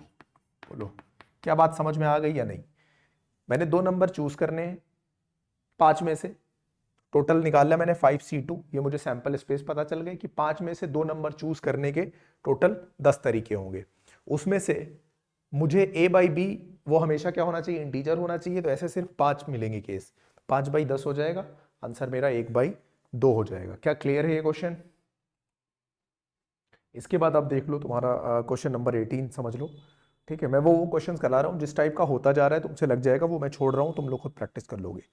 The probability that it will rain on any particular day is 50%, यानी किसी दिन रेन होने की प्रोबेबिलिटी 50%, 50% का मतलब 1/2 है। अब अगर किसी दिन रेन होने की प्रोबेबिलिटी 1/2 है तो ना होने की भी 1/2 होगी। भाई 50% अगर होने की प्रोबेबिलिटी है तो ना होने की भी तो 50% होगी। ठीक है, अब इसने क्या कहा है क्वेश्चन ने कि find the probability that it will rain only on first 4 days of the week. अब एक हफ्ते में होते हैं 7 दिन, उसके स्टार्टिंग के 4 दिन बारिश हो रही है, 3 दिन बारिश नहीं हो रही है, यही तो मतलब हुआ। अब स्टार्टिंग 4 दिन बारिश हो रही है, यानी उसमें होने की जो प्रोबेबिलिटी थी वो कितनी थी, 1/2 1/2। तो सीधी सी आंसर कैसे निकालोगे, 4 दिन बारिश हुई, 1/2 1/2 1/2 1/2 बारिश होने की प्रोबेबिलिटी। 3 दिन नहीं हुई तो इसकी भी तो 1/2 ही थी ना, तो 1/2 की पावर 7 हो जाएगा। क्या ये बात समझ में आ गई? ऐसे नहीं समझ में आ रही है तो ऐसे समझ लो, प्रोबेबिलिटी ऑफ इवेंट यानी बारिश होने की प्रोबेबिलिटी पीई है। नेक्स्ट डे भी बारिश हो गई, पीए, नेक्स्ट डे भी बारिश हो गई, पीई, फिर नेक्स्ट डे बारिश हो गई, पीई, यानी 4 दिन बारिश हुई। नेक्स्ट 3 दिन, भाई स्टार्टिंग के 4 दिन हो गए, अब नहीं हुई, पी नॉट ई, फिर पी नॉट ई, फिर पी नॉट ई। वैल्यू तो सबकी 1/2 ही है ना, तो 1/2 की पावर कितना हो जाएगा, 7 हो जाएगा। क्लियर है ये बात या नहीं? अच्छा, अ पेयर ऑफ डाइस, ये अभी हम लोगों ने डिस्कस किया था। क्वेश्चन नंबर 19 का पार्ट हम लोग कर चुके हैं, ये तुम लोग खुद करोगे। और उसके बाद the probability that A hits the target 1/3, probability that B hits 2/5, both try to hit the target independently, find the probability that the target is hit. अब टारगेट हिट करने का मतलब क्या है, कोई ये ठीक उसी तरह से क्वेश्चन लगेगा जिस तरह प्रॉब्लम सॉल्व करने वाला था। भाई दो लोग प्रॉब्लम सॉल्व करने की कोशिश कर रहे हैं, उसके प्रॉब्लम सॉल्व होने के लिए हमने क्या किया था उसमें, कि प्रॉब्लम ना सॉल्व होने की प्रोबेबिलिटी निकाली थी और उसको 1 से सब्ट्रैक्ट कर दिया था, पता चल गया था प्रॉब्लम सॉल्व हो जाएगी। यहां पर भी इस तरह से कर लो, ए टारगेट को हिट करता है, इसकी प्रोबेबिलिटी 1/3 है, नहीं हिट करने की 2/3 हो जाएगी। बी हिट करता है, 2/5 है, नहीं कर पाएगा, इसकी 3/5 हो जाएगी, यानी 1 से सब्ट्रैक्ट करके निकाल लोगे। अब अगर दोनों ट्राई करते हैं इंडिपेंडेंटली हिट करने की, तो टारगेट हिट होता है, इस बात की क्या प्रोबेबिलिटी है? तो टारगेट हिट करने के लिए क्या करो, 1 माइनस पी नॉट ए और पी नॉट बी, यानी दोनों हिट ना कर पाए, उसको 1 से घटाओ तो हिट मतलब टारगेट हिट कर जाएंगे, इसकी प्रोबेबिलिटी आ जाएगी। क्या ये बात समझ में आ गई? बोलो। ये तुम्हारा लगेगा क्वेश्चन नंबर, अभी जो मैंने एक्सप्लेन किया था उसमें 3 लोग, क्वेश्चन नंबर 8, उसमें 3 लोग क्वेश्चन सॉल्व कर रहे थे इंडिपेंडेंटली और तीनों की प्रोबेबिलिटी दी हुई थी। ठीक है, बस उसी तरह से सेम पैटर्न पर क्वेश्चन नंबर 21 लगेगा। एक और क्वेश्चन होगा क्वेश्चन नंबर 17, वो भी सिमिलर पैटर्न पे लगेगा। इंपॉर्टेंट क्वेश्चन है, इस तरह का क्वेश्चन तुमसे पूछा भी जाता है। 22 हम लोग डिस्कस कर चुके हैं, 23 का टाइप भी हम लोग डिस्कस कर चुके हैं। ठीक है, और एक मिनट में पहले देख लेता हूं क्या क्या मुझे नया क्वेश्चन क्या है। देखो क्वेश्चन नंबर तुम लोग देख लो 24, the 3 distinct numbers are chosen randomly from the first 50 natural number. 50 natural number में से तुमको 3 चूज करने हैं, तो टोटल आउटकम कैसे निकालोगे? 50 में से 3 चूज करने हैं, तो 50C3 टोटल हो गए, ये नहीं, 50 में से तुमने 3 नेचुरल नंबर चूज कर लिए, ये हो गया टोटल आउटकम तुम्हारा। उसके बाद आगे ये कह रहा है कि find the probability that all the 3 numbers are divisible by 2 and 3, both 2 and 3, यानी कोई नंबर, यानी ये जो तीनों नंबर होंगे ये 2 और 3 दोनों से डिविजिबल होंगे, इसकी क्या प्रोबेबिलिटी है? 2 से भी डिविजिबल है, 3 से भी डिविजिबल है, इसका मतलब वो नंबर 6 से डिविजिबल होगा। अब 1 से 50 के बीच में 6 से डिविजिबल होने वाले टोटल कितने नंबर होंगे? 8। भाई पहला 6 होगा, 12 होगा, 18 होगा और लास्ट 48 होगा, यानी 6 8 जा 48 तक। क्या ये बात समझ में आ रही है? भाई 8 ही तो होंगे, 6 12 18 24 32, कहाँ गया मैं, क्या कर रहा हूं मैं, 6 का पहाड़ा भी गलत लिखे दे रहा हूं, 42 और 48, टोटल कितने हो जाएंगे? देखो 8 आउटकम हो जाएंगे। अब तुम्हें तो कोई 3 ही चाहिए थे ना, और इनमें से 3 चूज करना है, तो 8C3 टोटल कितना हो जाएगा? 50C3, सॉल्व कर देना, आंसर आ जाएगा। क्लियर हो गई बात या नहीं? उसके बाद आ जाओ 25, ए स्पीक्स ट्रुथ इन 80% केसेस। ए सच बोलता है 80% केस में, यानी जो ए की प्रोबेबिलिटी होगी 80% का मतलब 80/100, इसका मतलब 4/5, ये ए के सच बोलने की प्रोबेबिलिटी है। इस तरह का एक क्वेश्चन और हम लोगों ने लगाया था। बी सच बोलता है, इस बात की प्रोबेबिलिटी 90% केस में बी सच बोलता है, यानी 90/100, यानी ये 9/10 हो जाएगी। ये दोनों की प्रोबेबिलिटी इन्होंने दे दी। In what percentage of cases are they likely to agree with each other in stating the same fact, यानी सेम बात बोलने में क्या प्रोबेबिलिटी है कि ये दोनों लोग क्या करेंगे, अग्री करेंगे। इससे पहले जो क्वेश्चन हम लोगों ने पढ़ा था उसमें कहा था कि कॉन्ट्रडिक्ट करेंगे। बात समझ में आ रही है कि नहीं? और वो हम लोगों ने किया था क्वेश्चन नंबर, ये था तुम्हारा सच बोलने वाला, कहाँ गया भाई, क्वेश्चन नंबर 5। क्वेश्चन नंबर 5 में हम लोगों ने किया था, उसमें कहा था कि दोनों कॉन्ट्रडिक्ट करेंगे, इसमें कह रहा है दोनों अग्री करेंगे। तरीका तो दोनों का सेम है। अग्री करने के दो तरीके हैं। कॉन्ट्रडिक्शन जब भी पूछेगा तो एक सच बोलेगा एक झूठ बोलेगा। अग्री करने का मतलब है या तो दोनों सच बोलेंगे या तो दोनों झूठ बोलेंगे। बात समझ में आ रही है? और या वाले केस में मैंने कहा था ऐड कर देना। अच्छा, तो ये सच बोल रहा है, 4/5 है प्रोबेबिलिटी। ये सच नहीं बोलेगा, इसकी प्रोबेबिलिटी क्या है, 1 - 4/5 है ना, तो 1/5 आ जाएगा। और ये भी सच ना बोले, इसकी प्रोबेबिलिटी 1 - यानी 1/10 हो जाएगा। इतनी बातें हैं तुम्हारे पास। अब दोनों अगर अग्री कर रहे हैं तो हो सकता है दोनों सच बोल रहे हो, यानी PA × PB दोनों सच बोल रहे हो। प्लस या हुआ तो प्लस कर दिया, हो सकता है दोनों झूठ बोल रहे हो। क्या बात समझ में आएगी? नहीं, वैल्यू डाल के सॉल्व कर देना, ठीक है, हो जाएगा क्वेश्चन नंबर 25 भी। और उसके बाद आ जाओ तुम, PB/A दे रखा है 26, सब लगी जाएगा। एक मिनट, क्वेश्चन नंबर 31 देख लो। क्वेश्चन नंबर 31 में ये कह रहा है कि E और F ये इंडिपेंडेंट इवेंट है। E और F इंडिपेंडेंट है। E और F इंडिपेंडेंट है, इसका मतलब ये है कि PE इंटरसेक्शन F ये PE × PF, यही तो मतलब हुआ इंडिपेंडेंट होने का। यानी ये बात तो इन्होंने गिवन दे रखी है। अच्छा, तुमसे कह रहे हैं ये प्रूव करो कि E and F dash are also independent. अगर E और F डैश भी इंडिपेंडेंट है, यानी तुमको प्रूव क्या करना है, ये तो गिवन इंफॉर्मेशन होगी तुम्हारे पास। अगर E और F डैश ये दोनों इंडिपेंडेंट हैं तो इनका इंटरसेक्शन क्या आना चाहिए, PE × PF डैश। बोलो, यही तो आना चाहिए। ये इन्होंने कहा है प्रूव करो। तुम यहां से स्टार्ट करो, तुम लिखो वी नो। अगर तुमने सेट थ्योरी पढ़ी होगी थोड़ा बहुत तो तुमको आइडिया होना चाहिए कि जो E इंटरसेक्शन F होता है ना,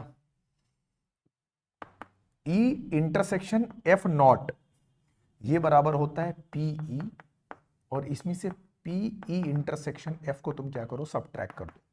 ठीक है, ये सीधा सीधा फॉर्मूला होता है, यूज कर लिया। अब यहां लिखो तुम PE minus PE intersection F को हम लोग क्या लिख सकते हैं, PE × PF। यहां से तुम PE को निकाल लो कॉमन, ब्रैकेट में यहां बचेगा 1, यहां से PE चला गया तो PF। बोलो, यही तो बचेगा। और इसमें से अगर PF निकालोगे, यानी F के होने की प्रोबेबिलिटी 1 में से सबट्रैक्ट कर दोगे तो F के ना होने की प्रोबेबिलिटी मिल जाएगा, यानी F डैश। यही हमें प्रूव करना था। Hence proved। नोट करो क्वेश्चन नंबर 31। इसके बाद देख लो तुम लोग question number 32। A couple has 2 children, find the probability that both are boys if it is known that. अच्छा, find the probability that both are boys, यानी दोनों बॉयज होंगे, इस बात की प्रोबेबिलिटी निकालनी है। तो पहले 2 बच्चे हैं तो आप सैंपल स्पेस बनाओ। सैंपल स्पेस 2 बच्चे हैं तो क्या क्या हो सकता है, हो सकता है कि दोनों लड़के हों, पहला भी लड़का दूसरा भी लड़का। हो सकता है दोनों लड़कियां हो, पहली भी लड़की हो और दूसरी भी लड़की हो सकता है कि पहला लड़का हो और दूसरी लड़की हो, या फिर हो सकता है कि जो पहली हो वो लड़की हो और लड़का बाद में। भाई 2 बच्चे होने के यही तो आउटकम बनेंगे ना, दोनों लड़के दोनों लड़की, बड़ा लड़का छोटी लड़की, बड़ी लड़की छोटा लड़का, 4 बन गए। ठीक है, दोनों बॉयज, यानी अब P ऑफ इवेंट E1 मानो, E1 यानी दोनों लड़के होंगे, दोनों लड़के होंगे तो क्या हो जाएगा, B1 और B2, है ना। ये बात क्या समझ में आ गई कि दोनों क्या होंगे, ये लड़के होंगे। ठीक है, अच्छा दूसरे में क्या कह रहा है, और अच्छा उसके बाद जो तुमसे क्वेश्चन पूछा है कि 1 of the children is a boy, कि एक कोई क्या होना चाहिए, लड़का होना चाहिए। तो E2 यानी दूसरा इवेंट बना लो। ई प्रोबेबिलिटी नहीं, अभी हम लोग इवेंट बना रहे हैं, तो E2 के लिए क्या होना चाहिए, एक लड़का होना चाहिए। तो अगर B1 B2 हुआ तो भी इनमें से एक लड़का है, अगर पहला लड़का और दूसरी लड़की हुई तो भी, और अगर पहली लड़की दूसरा लड़का हुआ, इन सारे केस में एक ना एक में लड़का तो होना ही होना है। ठीक है, या आप G1 G2 ना लिख के B लिखोगे तब भी चलेगा। और उसके बाद आ जाओ E3। तीसरे केस में क्या है, तीसरे केस में बोल रहा है कि older child is a boy, यानी जो बड़ा है वो लड़का है, यानी ये बनेगा B1 B2। अच्छा, और बड़ा लड़का यानी ये लड़का बड़ा है, यानी B1 G2। ये सबके हम लोगों ने वो निकाल लिए। तुमसे पूछा है कि दोनों बॉयज होंगे, इसकी प्रोबेबिलिटी इसने पूछी है। क्या ये बात समझ में आ रही है, यही तो तुमसे पूछा गया है। अब दोनों लड़के होंगे, एक minute find the if it find the probability that both are boys if it is known that at least one of them is a boy. ये at least one of them is a boy, यानी इन दोनों का intersection और इन दोनों के intersection का हमें काम पड़ेगा। इन दोनों में कॉमन क्या है, B1 B2, यानी एक ही इवेंट है कि नहीं। अच्छा, और E1 का E3 से भी निकालो तो कितना हो जाएगा, इसमें भी क्या आएगा, B1 B2, एक इवेंट आ जाएगा। ये सारे इवेंट हम लोगों ने बना लिए। क्या ये बात समझ में आ गई। अब तुमसे क्या कह रहा है कि भाई दोनों लड़के होने चाहिए, यानी PE1 ये पहले से ये निकालना है, पहले से फिक्स क्या है कि उनमें से एक लड़का है, यानी PE1/E2। हम क्या करेंगे, PE1 intersection E2 upon PE2। ये सारे अपने पास सैंपल स्पेस वगैरह गिवन है तो कुछ दिक्कत नहीं आएगी। दूसरे में कह रहा है कि E1 दोनों लड़के होंगे लेकिन बड़ा लड़का होगा, यानी ये E3 पहले से फिक्स है, तो PE1 intersection E3 upon PE3। Value डालो, सॉल्व कर लो। अब देखो क्वेश्चन नंबर 33। ये जो क्वेश्चन है क्या है, ओके, ये जो क्वेश्चन है ये 2015 में पूछा था 6 नंबर में, फिर 2023 में पूछा है 3 नंबर में, अभी लास्ट ईयर का ही क्वेश्चन है।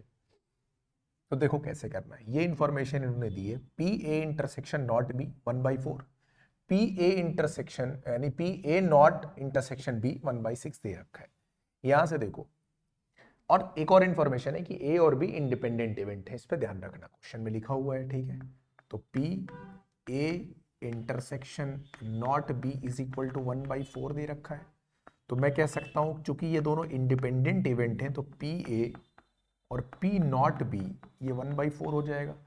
देखो जो डैश इस्तेमाल करता हूं कभी मैं, बार कंफ्यूज होना देखे रहना।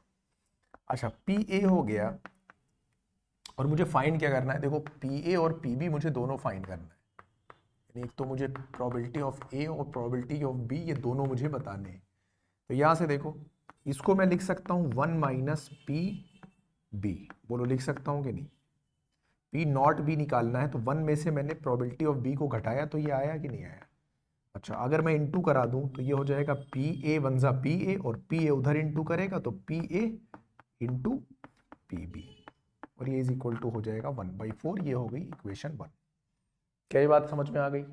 इसको जरा इसी पैटर्न पे सॉल्व करेंगे तो ये इसको इंडिपेंडेंट इवेंट है, तो P not A intersection B 1/6, तो मैंने कहा भाई P not A into PB ये 1/6 हो जाएगा, क्योंकि इंडिपेंडेंट इवेंट की बात हो रही है ना।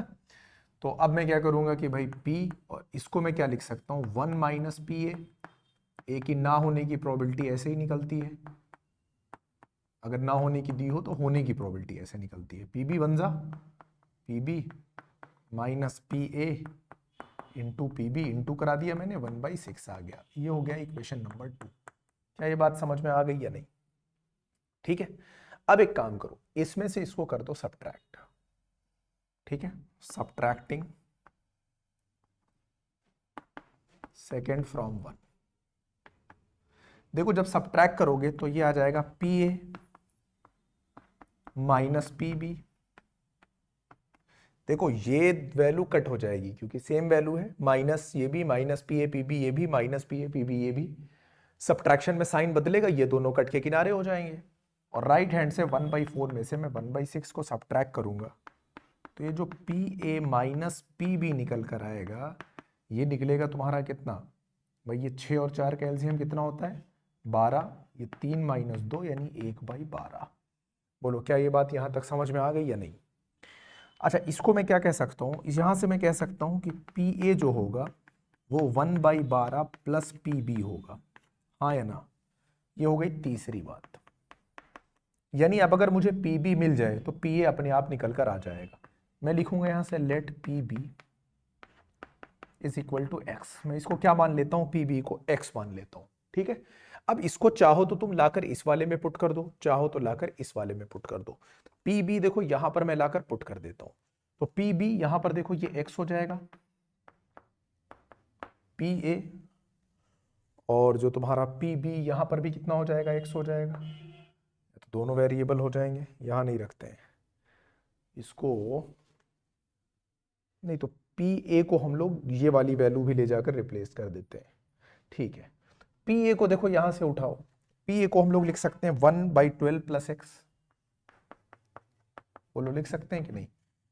यहां से देखो इक्वेशन थर्ड से, और पी बी को हमने एक्स माना ही है 1/6। अब इसको सॉल्व कर दो, ये हो जाएगा x माइनस 1 प्लस x/12 हो जाएगा, ये इंटू एक्स हो जाएगा, ये 1/6 हो जाएगा, ये जाके इंटू करेगा तो 12x माइनस एक्स अंदर जाएगा तो x प्लस एक्स स्क्वायर हो जाएगा, अपॉन पूरे में कितना हो जाएगा 12, और ये 1/6 हो जाएगा। क्या यहाँ तक बात समझ में आ रही है? 6 से ये जाएगा 2 बार में, 2 इधर चला जाएगा, ठीक है। तो ये जो तुम्हारा इक्वेशन बनेगा ये हो जाएगा माइनस एक्स स्क्वायर, अच्छा माइनस एक्स और प्लस 12x, यानी ये हो जाएगा प्लस 11x, इधर से 2 होगा वो इधर आएगा तो हो जाएगा -2, है ना। और ये तुम्हारा हो जाएगा x square minus 11x plus 2 is equal to 0। Equation कुछ बनी है गड़बड़, ऐसा मुझे लग रहा है। इक्वेशन गड़बड़ इसलिए बनी है क्योंकि यहाँ पर मैंने एलसीएम तो लिया ही नहीं है, ये हो जाएगा 12x, ठीक है। तो 12x, तो ये बनेगा 12x स्क्वायर, 12x स्क्वायर, तो यहाँ पर भी इस तरीके से कुछ ये बनेगी 12x square minus 11x plus 2। अब इसको तुम्हें सॉल्व करना है। अब देखो 12 2 होता है 24, और 8 3 होता है 24, 8 3 11 होता है, मिल गया 12x square minus 8x minus 3x plus 2 is equal to कितना हो गया 0 हो गया, दिखाई दे रहा है नीचे, ठीक है। 4x यहाँ से ले लो कॉमन, तो ये हो जाएगा 3x माइनस 2 माइनस 1 ले लो, ये हो जाएगा 3x माइनस 2 बराबर 0, ठीक। 3x माइनस 2 और 4x माइनस 1, तो या तो 3x माइनस 2 को 0 के बराबर रखो तो x बराबर 2/3 आएगा, या फिर 4x माइनस 1 को 0 के बराबर रखोगे तो x बराबर 1/4 आएगा, यानी ये 2 आंसर निकल कर आए। क्या ये बात समझ में आ गई? तो पी बी मेरा निकल कर आ गया, पी बी मेरा कितना हो गया, तो चलो पी बी यानी व्हेन प्रोबेबिलिटी ऑफ बी कितनी है 2/3, एक बार तब सॉल्व कर लो, तो पी ए कितना हो जाएगा, पी ए यहां से उठा कर देखो 1/12 प्लस पी बी है, यानी 1/12 प्लस 2/3, ये हो जाएगा 1 प्लस 3 4 12, तो 4 2 8/12, तो ये हो जाएगा 9/12, आप काटोगे तो 3/4 आ जाएगा। When P B is equal to 1/4, तब पी ए कितना हो जाएगा 1/12 प्लस 1/4, 1/12 प्लस 3 4/12 यानी 1/3। क्या ये बात समझ में आई? 3 नंबर का क्वेश्चन पूछा इन्होंने 2003 में, ये और उससे पहले 6 नंबर में पूछा था 2015 में, नोट करो इसको। नेक्स्ट देखो 34, A and B throw a die alternately till one of them gets a 6 and wins the game. Find their respective probabilities of winning if A starts the game first. देखो हो क्या रहा है, A और B एक game खेल रहे हैं, दोनों लूडो का पासा फेंक रहे हैं, कह रहे हैं जिसके पहले 6 आ जाएगा वो जीत जाएगा, है ना। अब 6 लाने के लिए प्रोबेबिलिटी क्या होगी 1/6 होगी, तो A के जीतने की प्रोबेबिलिटी कितनी होगी 1/6 होगी, तो B के जीतने की प्रोबेबिलिटी भी कितनी होगी 1/6 होगी। भाई जिसके में 6 आएगा वो जीत जाएगा। तो क्वेश्चन में क्या कह रहे हैं कि ऑल्टरनेटिव A ने गेम को स्टार्ट किया है, A ने गेम को स्टार्ट किया है। अब समझो A के जीतने की प्रोबेबिलिटी जो होगी भाई उसको 6 चाहिए जीतने के लिए, और 6 आने की प्रोबेबिलिटी कितनी होती है 1/6, क्योंकि एक ही डाइस पे की है। अच्छा तो A के ना जीतने की प्रोबेबिलिटी यानी 6 ना आने की प्रोबेबिलिटी ये 5/6 आ जाएगी। अच्छा देखो इसी तरह से B को भी 6 चाहिए, तो B के लिए भी सेम चीज फॉलो होगी, यानी 5/6, ठीक है। अब प्रोबेबिलिटी हमें निकालनी है, अगर हम देख लें कि A के जीतने की प्रोबेबिलिटी क्या है, तो 1 में से भाई अगर A जीत रहा है तो इसका मतलब B हार रहा है, तो 1 में से जब सब्ट्रैक्ट करेंगे यानी A के जीतने की प्रोबेबिलिटी को जब 1 में से सब्ट्रैक्ट कर देंगे तो A के हारने की प्रोबेबिलिटी आ जाएगी। A के हारने की प्रोबेबिलिटी का मतलब क्या हुआ कि B जीत रहा है, यही तो मतलब हुआ। तो हम देखेंगे A के जीतने की probability, probability that A wins the game. A wins the game. A के हम लोग जीतने की प्रोबेबिलिटी देखते हैं। अब देखो कितने केस हो सकते हैं। हो सकता है कि पहली ही बार ए ने ऐसे पासा फेंका और 6 आ गया, तो गेम तो ए जीत गया, यानी पहले ही थ्रो में जीत गया। पहले ही थ्रो में उसने फेंका 1/6, तो 6 आ गया, तो 1/6 जीत गया। लेकिन ऐसा जरूरी तो नहीं है ना, कि सिर्फ एक वे है। ऐसा हो सकता है कि वो पहले ही थ्रो में जीत जाए, पक्की बात नहीं है कि पहले में जीतेगा। तो दूसरा क्या इवेंट हो सकता है? दूसरा ये हो सकता है ए के जीतने के लिए कि अब जब दोबारा, भाई इस वाले में तो जीत गया, अब बाद में क्या होगा? अगर ये केस नहीं होता है तो मान लिया ए ने फेंका होगा तो ए नहीं जीता होगा। बात समझना, ए ने फेंका तो ए नहीं जीता, इसका मतलब ए हार गया 5/6। अब जिताना, देखो प्रोबेबिलिटी हम निकाल रहे हैं ए के जीतने की, ए विंस द गेम, इसका मतलब बी को नहीं जीतने देना है। तो ए हारा है तो बी भी यहां पे क्या हो जाएगा? हार जाएगा। यानी ए, देखो एक पहला केस क्या हुआ कि पहला चांस ए को मिला, ए जीत गया, ऐसा हो सकता है। दूसरा क्या हो सकता है कि ए को चांस मिला, ए हार गया, यानी 6 नहीं आया। फिर बी को चांस मिला, बी का भी 6 नहीं आया, बी भी हार गया, दोनों हार गए। अब चांस वापस किसके पास आ जाएगी? चांस वापस किसके पास आएगी? ए के पास आएगी। क्या ये बात समझ में आ रही है? अब ए को फिर मुझे जिताना है, तो अब ए क्या हो जाएगा? अब ए नेक्स्ट राउंड जब होगा उसका, तो नेक्स्ट राउंड में क्या हो सकता है? एक तो ये केस हो गया कि मतलब अब ए नहीं जीता, तो अब ए को क्या मिलेगा? नेक्स्ट चांस मिलेगा। अब यानी वो थर्ड थ्रो में जीत सकता है। बात समझ में आ रही है कि नहीं? एक मिनट, यहां पर थर्ड थ्रो, यानी पहला थ्रो ए ने फेंका, नहीं जीता। दूसरा थ्रो बी ने फेंका, नहीं जीता। तीसरा थ्रो ए ने फेंका, जीत गया। ये एक केस ये बन सकता है। बोलो, पहला केस कि पहले ही थ्रो में वो जीत गया, इसके बाद वो तीसरे थ्रो में जीता, क्योंकि स्टार्टिंग के दोनों में दोनों हार गए। अब फिर मुझे, अब तीसरा केस क्या हो सकता है? मुझे ए को ही जिताना है, ये बात कंफर्म रखना। यहां ए फर्स्ट थ्रो में जीता था, यहां पे फिर थर्ड में जीता, क्योंकि दूसरा चांस तो किसका होगा? बी का होगा। अब किस में जीतेगा? तो देखो आप फिफ्थ में जीतेगा। क्यों? ए ने फेंका, नहीं जीता। फिर बी ने फेंका, नहीं जीता। फिर ए की चांस आएगी, फिर नहीं जीता। फिर बी की चांस आएगी, वो भी नहीं जीता। फिर ए इस बार जीत गया। हम बी को, देखो बी को हमने फिक्स रखा है क्योंकि हम ए को जिता रहे हैं, ए के जीतने की प्रोबेबिलिटी निकाल रहे हैं, तो बी को हर बार हारना होगा। ए तभी जीतेगा जब बी हारेगा, और हम सिर्फ यहां पर ए को जिता रहे हैं। ए के केस देख रहे हैं कि ए कैसे कैसे जीत सकता है। तो हो सकता है ए पहले ही थ्रो में जीत जाए, और हो सकता है ए पहले थ्रो में हार जाए। तो पहला इवेंट हो गया, ए पहले थ्रो में जीत गया। दूसरे में ए पहले थ्रो में नहीं जीता, तो बी को भी हमें जीतने नहीं देना है। बी को तो पक्का हारना ही हारना है, क्योंकि हम ए के जीतने की प्रोबेबिलिटी निकाल रहे हैं। तो बी की बारी आई, बी हार गया, ए अब इस वाले में जीत गया। एक केस ये हो सकता है। हो सकता है कि फिर से ये वाला केस में ए न जीता हो, तो अब दूसरा केस क्या हो सकता है? फिर उसके नया केस बनेगा। ए ने फेंका, नहीं आया 6, बी ने फेंका, फिर 6 नहीं आया, फिर ए ने फेंका, नहीं 6 आया, फिर बी ने फेंका, नहीं 6 आया। अब जब ए ने अगला थ्रो फेंका तो 6 आ गया होगा। तो इस तरह से केस बनते चले जाएंगे। क्या ये बात समझ में आ गई कि नहीं? ये एक बन जाएगी पूरी सीरीज। यहां 1/6 1/6 1/6 हर बार रहेगा कॉमन। 1/6 को आप निकाल के करो बाहर, ब्रैकेट में यहां बचेगा 1। क्या बचेगा? 1 प्लस यहां देखो क्या हो जाएगा, यहां हो जाएगा 5/6 का स्क्वायर। फिर यहां देखो कितना हो जाएगा, 5/6 की पावर 4। बोलो बात समझ में आती जा रही है कि नहीं? And so on. क्या ये बात समझ में आ गई? यहां तक बात क्लियर हो गई कि नहीं? यहां तक किसी को डाउट है तो बताओ पहले। ठीक है, क्लियर हो रहा होगा आई होप। अब देखो, ये जो पूरी सीरीज है ना, ये एक ज्योमेट्रिक प्रोग्रेशन बनेगी। ये क्या बनेगी? एक ज्योमेट्रिक प्रोग्रेशन बनेगी। 1, फिर 5/6 का स्क्वायर हुआ, फिर 5/6 की पावर 4 होगा, अगली बार 5/6 की पावर 6 होगा।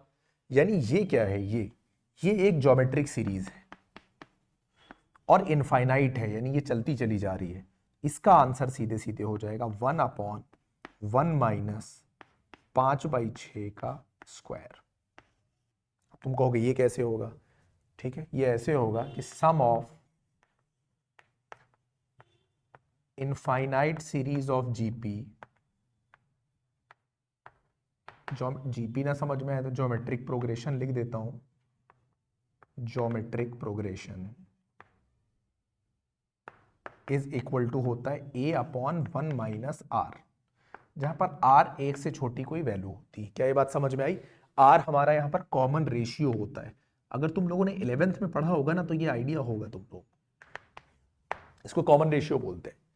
इस फॉर्मूले से हमने इस पूरे का सम निकाल लिया। अब इसको थोड़ा सॉल्व करो, देखो ये 1/6 हो गया, 1 अपॉन 1 माइनस 25/36 हो गया ये, और थोड़ा सा सॉल्व करो तो 1/6 हो गया ये 36 36 में से 25 जाएगा तो आएगा 9, और 36 ऊपर चला जाएगा, यानी 36 बाई कितना आ जाएगा ये 9। इसको थोड़ा सा सॉल्व करोगे तो 1/6 इंटू 4, ये 2/3 आ जाएगा। क्या ये बात समझ में आ गई या नहीं? क्लियर है? नहीं क्लियर नहीं है, क्योंकि 36 माइनस 25 11 होता है।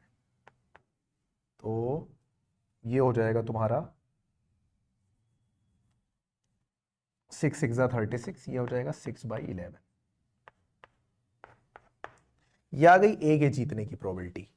बात समझ में आ गई कि नहीं? अब अगर तुम ए को हराओगे तो कौन जीतेगा? बी जीतेगा। तो प्रोबेबिलिटी ऑफ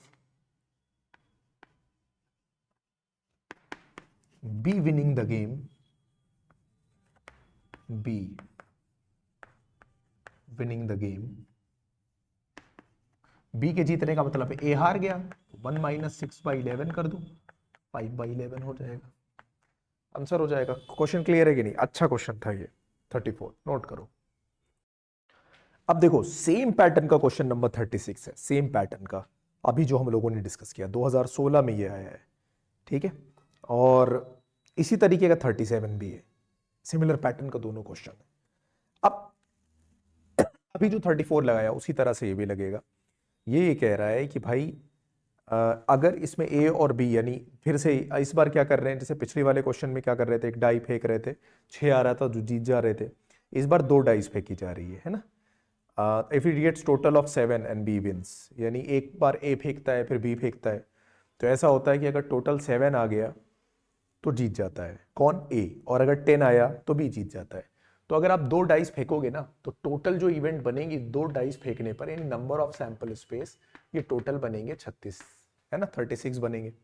अब इसमें ए को क्या चाहिए? ए को जीतने के लिए चाहिए 7।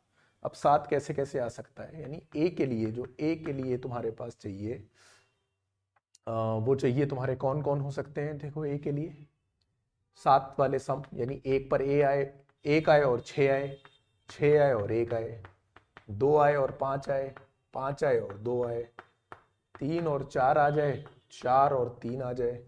इन सारे केसेस में ए जीत रहा होगा। क्लियर हो रही है बात? 2 2 4 2 6। क्या और कोई ऐसा इवेंट है जिसमें ए जीत सकता है, यानी उसको 7 मिल जाए? 6 ही होंगे, है ना। तो ये जो, अच्छा इसको ए लिखो, तो नंबर ऑफ ए, यानी ये कितने हो जाएंगे? 6 हो जाएंगे। तो ए किस केस में जीतेगा? जब 7 आ रहा है, यानी इन 6 में से कोई आया तो ए जीत जाएगा। तो probability of A winning the game, यानी ए के जीतने के लिए हो जाएगा 6/36, यानी 1/6। तो ए के ना जीतने का जो होगा वो होगा 5/6। क्या ये बात समझ में आ गई कि नहीं? अब बी की बात करते हैं। देखो बी जो है, बी को सम चाहिए 10, 10 चाहने के लिए 4 6 होगा, 6 4 होगा, या फिर 5 5 होगा, और कोई 10 देगा नहीं, ठीक है। तो नंबर ऑफ बी जो आया वो कितना आया? 3 आया यहाँ पर। तो बी के जीतने का जो होगा वो होगा 3/36, यानी 1/12। और अगर ये जीतने के चांस है तो बी हो जाएगा 11/12। अब फिर से वही उठाओ कि ए के जीतने की प्रोबेबिलिटी, क्योंकि ए गेम को स्टार्ट कर रहा है, तो ए के जीतने की प्रोबेबिलिटी से शुरू करो। तो भाई ए अगर विंस द गेम, प्रोबेबिलिटी बिल्कुल पिछली बार तरह ये बनेगा, ठीक है, that A wins the game. अब ए को तो हमें फिक्स रखना है ना भाई, ए को हमें जिताना ही जिताना है। हो सकता है कि ए पहले ही जीत जाए, है ना, यानी जब दोनों लोग, जब पहला पेयर फेंका जाएगा, यानी एक वो फेंकेगा एक ये फेंकेंगे, तो उस पेयर में, यानी पेयर ऑफ डाइस जब फेंकेगा ए, तो उसको क्या मिल जाए पहले ही झटके में, यानी पहले ही बार में उसको 1/6 मिल जाए, उसका काम खत्म हो जाएगा, है ना। तो इस तरीके से क्वेश्चन को आप स्टार्ट करो और उसी पैटर्न पे सॉल्व करने की कोशिश करो, सॉल्व हो जाएगा, लगा लो, बढ़िया से हो जाएगा। जब इसमें एक काम करो, इसमें तो भाई बी को ही जिताना है ना, तो ए के बजाय बी को लेकर चलो, क्योंकि इसमें तो हमको बी को जिताना है। क्वेश्चन में पूछ ही रहा है कि ए स्टार्ट करता है गेम तो बी के जीतने की प्रोबेबिलिटी क्या होगी। अब ए अगर गेम स्टार्ट कर रहा है तो ए हार जा रहा है, तभी तो बी जीतेगा। ए अगर हार जाएगा तो बी क्या हो जाएगा, जीत जाएगा, है ना। तो ए, इसको जो क्या करना है, अगर बी जीत रहा है तो हमको गेम किससे स्टार्ट कराओ, स्टार्ट कौन कर रहा है, ए कर रहा है। ए स्टार्ट कर रहा है, यानी इसका मतलब ए अपने पहले थ्रो में हार जाएगा। तो ए पहले थ्रो में हार जाएगा तो कितना हो जाएगा, 5/6 हो जाएगा। क्या ये बात समझ में आ रही है। हमको गेम किसको जिताना है, बी को जिताना है, ये बात तुमको ध्यान रखनी है। अब बी ने फेंका, बी को हमें जिताना है, बी के जीतने की प्रोबेबिलिटी 1/12 है। ये हो गया पहला केस। क्या ये बात समझ में आ गई, बी जीत गया। अब फिर वही जिस तरह लास्ट टाइम बनाया था उसी तरह से केसेस बनाने कि अगर ए इस बार, ये बी इस बार में नहीं जीता होता तो बी ने, ए ने स्टार्ट किया, हार गया, बी ने डाला, फिर भाई बी हार गया, ठीक है। उसके बाद फिर ए ने फेंका, तो ए का तो फिक्स है ना हारना। उसके बाद जब बी की बारी आई तो बी क्या हो गया, जीत गया, यानी 1/12। बोलो क्लियर हो रही है बात कि नहीं। तो इस तरीके से ये सीरीज बनना स्टार्ट होगी, है ना।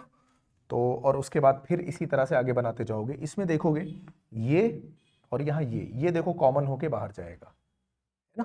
1/12 यानी 5/72 कॉमन होके बाहर जाएगा, और यहां पर 1 बच जाएगा, यहां पर 5/6 का स्क्वायर बनेगा, उसके बाद फिर 5/6 की पावर 4 बनेगा, और ये एक सीरीज बन जाएगी। बस वो एपी की, सॉरी, जैसे जीपी लगाया था लास्ट क्वेश्चन में, उसी पैटर्न पे इसको बना के तैयार कर देना। क्लियर हो गई बात कि नहीं, ठीक है। सॉल्व कर लेना भाई। ये अरे यार 5/6 पिछले क्वेश्चन में था, इसमें क्यों लिख रहा हूं। इसको जब मैं बाहर लेकर जाऊंगा तो यहां बचेगा क्या, ये 55, और यहां क्या बचेगा, 72, है ना। अगली बार करोगे तो इसका स्क्वायर बचेगा, तो ये आर की वैल्यू हो जाएगी 55/72। आर कितना हो जाएगा, 55/72। उसके बाद सॉल्व कर देना। सॉल्व करने के लिए भाई एपी वाला लगाओगे तो 5/72, तो देखो यहाँ पर ये बाहर हमने लिया ही है, और अंदर 55/72 तुम्हें किसकी तरह मिल जाएगा, बोलो 55/72 जो अंदर मिलेगा तुम्हें, ये मिलेगा तुम्हें कॉमन रेशियो के तौर पे, कॉमन रेशियो। तो अब ये क्या हो जाएगा, ए की जगह पर 1 रखेंगे, 1 - आर यानी 55/72। अब इसको सॉल्व कर देना, बी के जीतने की प्रोबेबिलिटी आ जाएगी। नोट कर लो इसको। इसके बाद यार जब देखोगे तुम question number 38, problem of solving probabilities of solving a specific problem independently A and B 1/2 and 1/3, question number 5 की तरह ही लगेगा, प्रॉब्लम इज सॉल्व्ड, ठीक है। और एग्जैक्टली वन ऑफ देम के लिए क्या करना, ए सॉल्व कर रहा है तो बी नहीं सॉल्व कर रहा है, यानी P A into P not B, plus हो सकता है ए ना सॉल्व करे बी कर दे, यानी P not A into P B, value रख के सॉल्व कर देना, आसान क्वेश्चन है। 39, assume that each born child is equally likely to be a boy or girl. If a family has 2 children, then what is the conditional probability that both are girls, given that, ये question लगेगा बिल्कुल जो अभी हम लोगों ने discuss किया है, क्वेश्चन नंबर 32, ठीक है। सिमिलर पैटर्न पे है 32 वाले में दोनों लड़कियां थी, इसमें दोनों लड़के थे, इसमें दोनों लड़कियां, पैटर्न बिल्कुल सेम है, ठीक है। Question number 40, A speaks truth in 75% of the cases, यानी प्रोबेबिलिटी 3/4 होगी। बी 90% ऑफ द केसेस, तो 9/10 होगी। Likely to contradict each other, बस कॉन्ट्राडिक्ट वाला क्वेश्चन हम लोगों ने किया था ना पहले, एक कॉन्ट्राडिक्ट वाला किया था, एक अग्री वाला किया था। तो कॉन्ट्राडिक्ट में जब क्या करेंगे कि ए जब सच बोलेगा तो बी झूठ बोलेगा, प्लस बी सच बोलेगा ए झूठ बोलेगा। अग्री करने में क्या होगा, दोनों सच बोलेंगे, यानी P A into P B, plus दोनों झूठ बोलेंगे, P not A P not B. इस तरह का क्वेश्चन भी डिस्कस कर चुके हैं। 41 again, P speaks the truth in 70% of the cases and Q in 80% of the cases. Agree stating the same fact, मतलब सिमिलर पैटर्न का क्वेश्चन सॉल्व कर चुके हैं आज हम लोग। 42 भी इसी पैटर्न का सॉल्व कर चुके हैं। और उसके बाद 6 मार्क्स में जो 43 वाला है वो क्वेश्चन नंबर 33 ही था, जो भी हम लोगों ने डिस्कस किया है। मैंने बताया भी था कि 2015 में 6 नंबर का पूछा गया है, तो वही क्वेश्चन है। तो ऑलमोस्ट हम लोगों ने प्रीवियस ईयर के सारे क्वेश्चंस कवर कर लिए हैं, ठीक है। अब क्या कोई, मैं देख लेता हूँ एक बार कि कोई बचा ना हो जिस टाइप का, हर टाइप के क्वेश्चन कवर किए हैं। कंडीशनल प्रोबेबिलिटी और इंडिपेंडेंट इवेंट्स वाले हो जाएंगे। उसके बाद हम लोग एक लेक्चर में बेस थ्योरम को कवर करेंगे। बेस थ्योरम के लिए सेपरेट लेक्चर लेना पड़ेगा क्योंकि क्वेश्चंस बहुत ज़्यादा हैं और चांसेस हैं कि वहाँ से क्वेश्चन आएंगे ज़रूर, ठीक है। तो 1 मिनट, एक काम करो, ये क्वेश्चन नंबर 35 भी देख लो, थोड़ा अच्छा क्वेश्चन लग रहा मुझे। Three friends go for a coffee, तीन दोस्त कॉफी के लिए जाते हैं और दो डिसाइड करते हैं that who will pay the bill by each tossing a coin and then letting the odd person pay, है ना। तो यानी सिक्का उछालेंगे। ऑड पर्सन का मतलब ये है कि मान लिया दो लोगों का हेड आ गया और किसी एक का टेल आ गया, तो जिसका टेल आएगा वो बिल पेमेंट करेगा। There is no odd person if all three tosses produce the same result. अगर सबके पर हेड आ गया या सबके पर टेल आ गया तो कोई ऑड पर्सन नहीं होगा, दूसरा राउंड मारा जाएगा, सेकेंड राउंड होगा। और ये तब तक करेंगे जब तक कि कोई ऑड पर्सन ना मिल जाए। And what is the probability that exactly 3 rounds of tosses are made, यानी ऐसा क्या है कि कोई ऑड पर्सन 3 राउंड में मिल जाए, इस बात के होने की क्या प्रोबेबिलिटी है। बात समझ में आ रही है कि नहीं? चलो हम लोग पहले देखते हैं कि ऑड पर्सन नहीं मिला। ठीक है, लैंग्वेज सारी तुम लोग लिख लोगे, मैं सिर्फ क्वेश्चन को एक्सप्लेन कर दे रहा हूं। तुमने पहले राउंड में क्या किया कि जब पहला राउंड हुआ, एक ने एक सिक्का उछाला, फिर एक ने उछाला, फिर एक ने उछाला, कोई ऑड पर्सन नहीं मिला। तो इसकी प्रोबेबिलिटी क्या होगी? इसकी प्रोबेबिलिटी ये होगी कि भाई हो सकता है कि तीनों में टेल आ गया हो, तभी कोई ऑड पर्सन नहीं मिला, या हो सकता है तीनों में हेड आ गया हो, ऐसा भी हो सकता है। ठीक है, पहले पर्सन अगर पहले यानी पी प्रोबेबिलिटी लिख देता हूं, probability of not getting an odd person in first round. First round में किसी भी ऑड पर्सन के ना मिलने की प्रोबेबिलिटी, ये बात ध्यान रखना। कैसे निकालेंगे? P सब में टेल आ जाए, getting tail by each one, या ऐसा भी तो हो सकता है कि सब में हेड आ जाए, तो इसको भी ऐड करेंगे, P getting head by each one of them. देखो मैंने से पहले पर्सन ने सिक्का उछाला, टेल आया 1/2, दूसरे ने उछाला 1/2, तीसरे ने उछाला 1/2। भाई हेड और टेल होता है, टेल आने की प्रोबेबिलिटी यही होगी, प्लस पहले ने उछाला 1/2, दूसरे ने उछाला 1/2, तीसरे ने उछाला, तीनों बार हेड आ गया। इस पर्सन में कोई ऑड पर्सन नहीं मिलेगा, यानी कोई बिल नहीं पे करेगा। इसको जब आप सॉल्व करोगे तो 1/8 प्लस 1/8 2/8 इज इक्वल टू 1/4। या सिंपली ये दो बार लिखा हुआ है तो 2 इंटू करके एक 2 से काट देते हैं, 1/4 आ जाता है। जैसे तुम्हें समझना है समझ लो। इस केस में क्या होगा कि कोई ऑड पर्सन फर्स्ट राउंड में नहीं मिला। ठीक है, अच्छा अब पहले राउंड में तुमको नहीं मिला, तुमको टोटल कितने राउंड चाहिए? 3 चाहिए। ठीक है, गेटिंग एन ऑड पर्सन, अगर ऑड पर्सन ना मिलने की प्रोबेबिलिटी 1/4 है तो ऑड पर्सन मिलने की प्रोबेबिलिटी 1 माइनस 1/4 कर दो तो कितना हो जाएगा? 3/4 हो जाएगा। रिक्वायर्ड प्रोबेबिलिटी कह रहे हैं भाई 3 टॉस में मिल जाता है कोई ना कोई ऑड पर्सन, तीन राउंड में मिल जाता है। तो पहले राउंड में क्या हुआ? पहले राउंड में आया 1/4, कोई ऑड पर्सन नहीं मिला। पहले में कितना आया? 1/4, कोई ऑड पर्सन नहीं मिला। फिर दूसरा राउंड चला, फिर आया 1/4, फिर कोई राउंड मतलब ऑड पर्सन नहीं मिला। तीसरी बार में तो मिलना ही मिलना है, ऑड पर्सन मिलने की प्रोबेबिलिटी है 3/4, 3/64। बोलो बात समझ में आ गई कि नहीं? ये हो गया तुम्हारा क्वेश्चन नंबर 35, नोट करो इसको। तो अब यार देखो, अब मुझे लग रहा है बाकी सारे क्वेश्चन हो जाएंगे। पीडीएफ बना के मैं इसकी टेलीग्राम पे डाल दूंगा, क्वेश्चंस यहां पे लगा दे रहा हूं, सॉल्व कर लो अच्छे से। और उसके बाद हम लोग एक लेक्चर कल बेस थ्योरम का करेंगे, कोशिश करेंगे relation function, inverse trigonometric function एक लेक्चर में खत्म हो। लीनियर प्रोग्रामिंग के लिए एक लेक्चर सफिशिएंट होगा।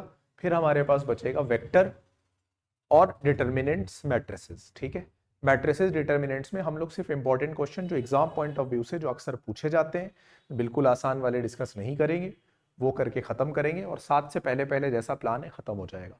7 को जब एक बार प्रीवियस ईयर क्वेश्चन कर लेंगे, उसके बाद जो टाइम मिलेगा उसमें मैं कुछ शॉर्ट्स वीडियोस बना के छोटे छोटे टॉपिक्स, छोटे छोटे इंपॉर्टेंट क्वेश्चंस और जो इंपॉर्टेंट टॉपिक्स हैं जो तुम लोग एग्जाम में काम आएंगे वो मैं डाल दूंगा। बात समझ में आ रही है? तो प्रोबेबिलिटी का ये लेक्चर अच्छे से देखो, उसके बाद हम लोग मिलते हैं नेक्स्ट लेक्चर में बेस थ्योरम के साथ। आई होप क्लियर है सब। ठीक है, तो अब मिलते हैं हम लोग नेक्स्ट क्लास में। Thank you.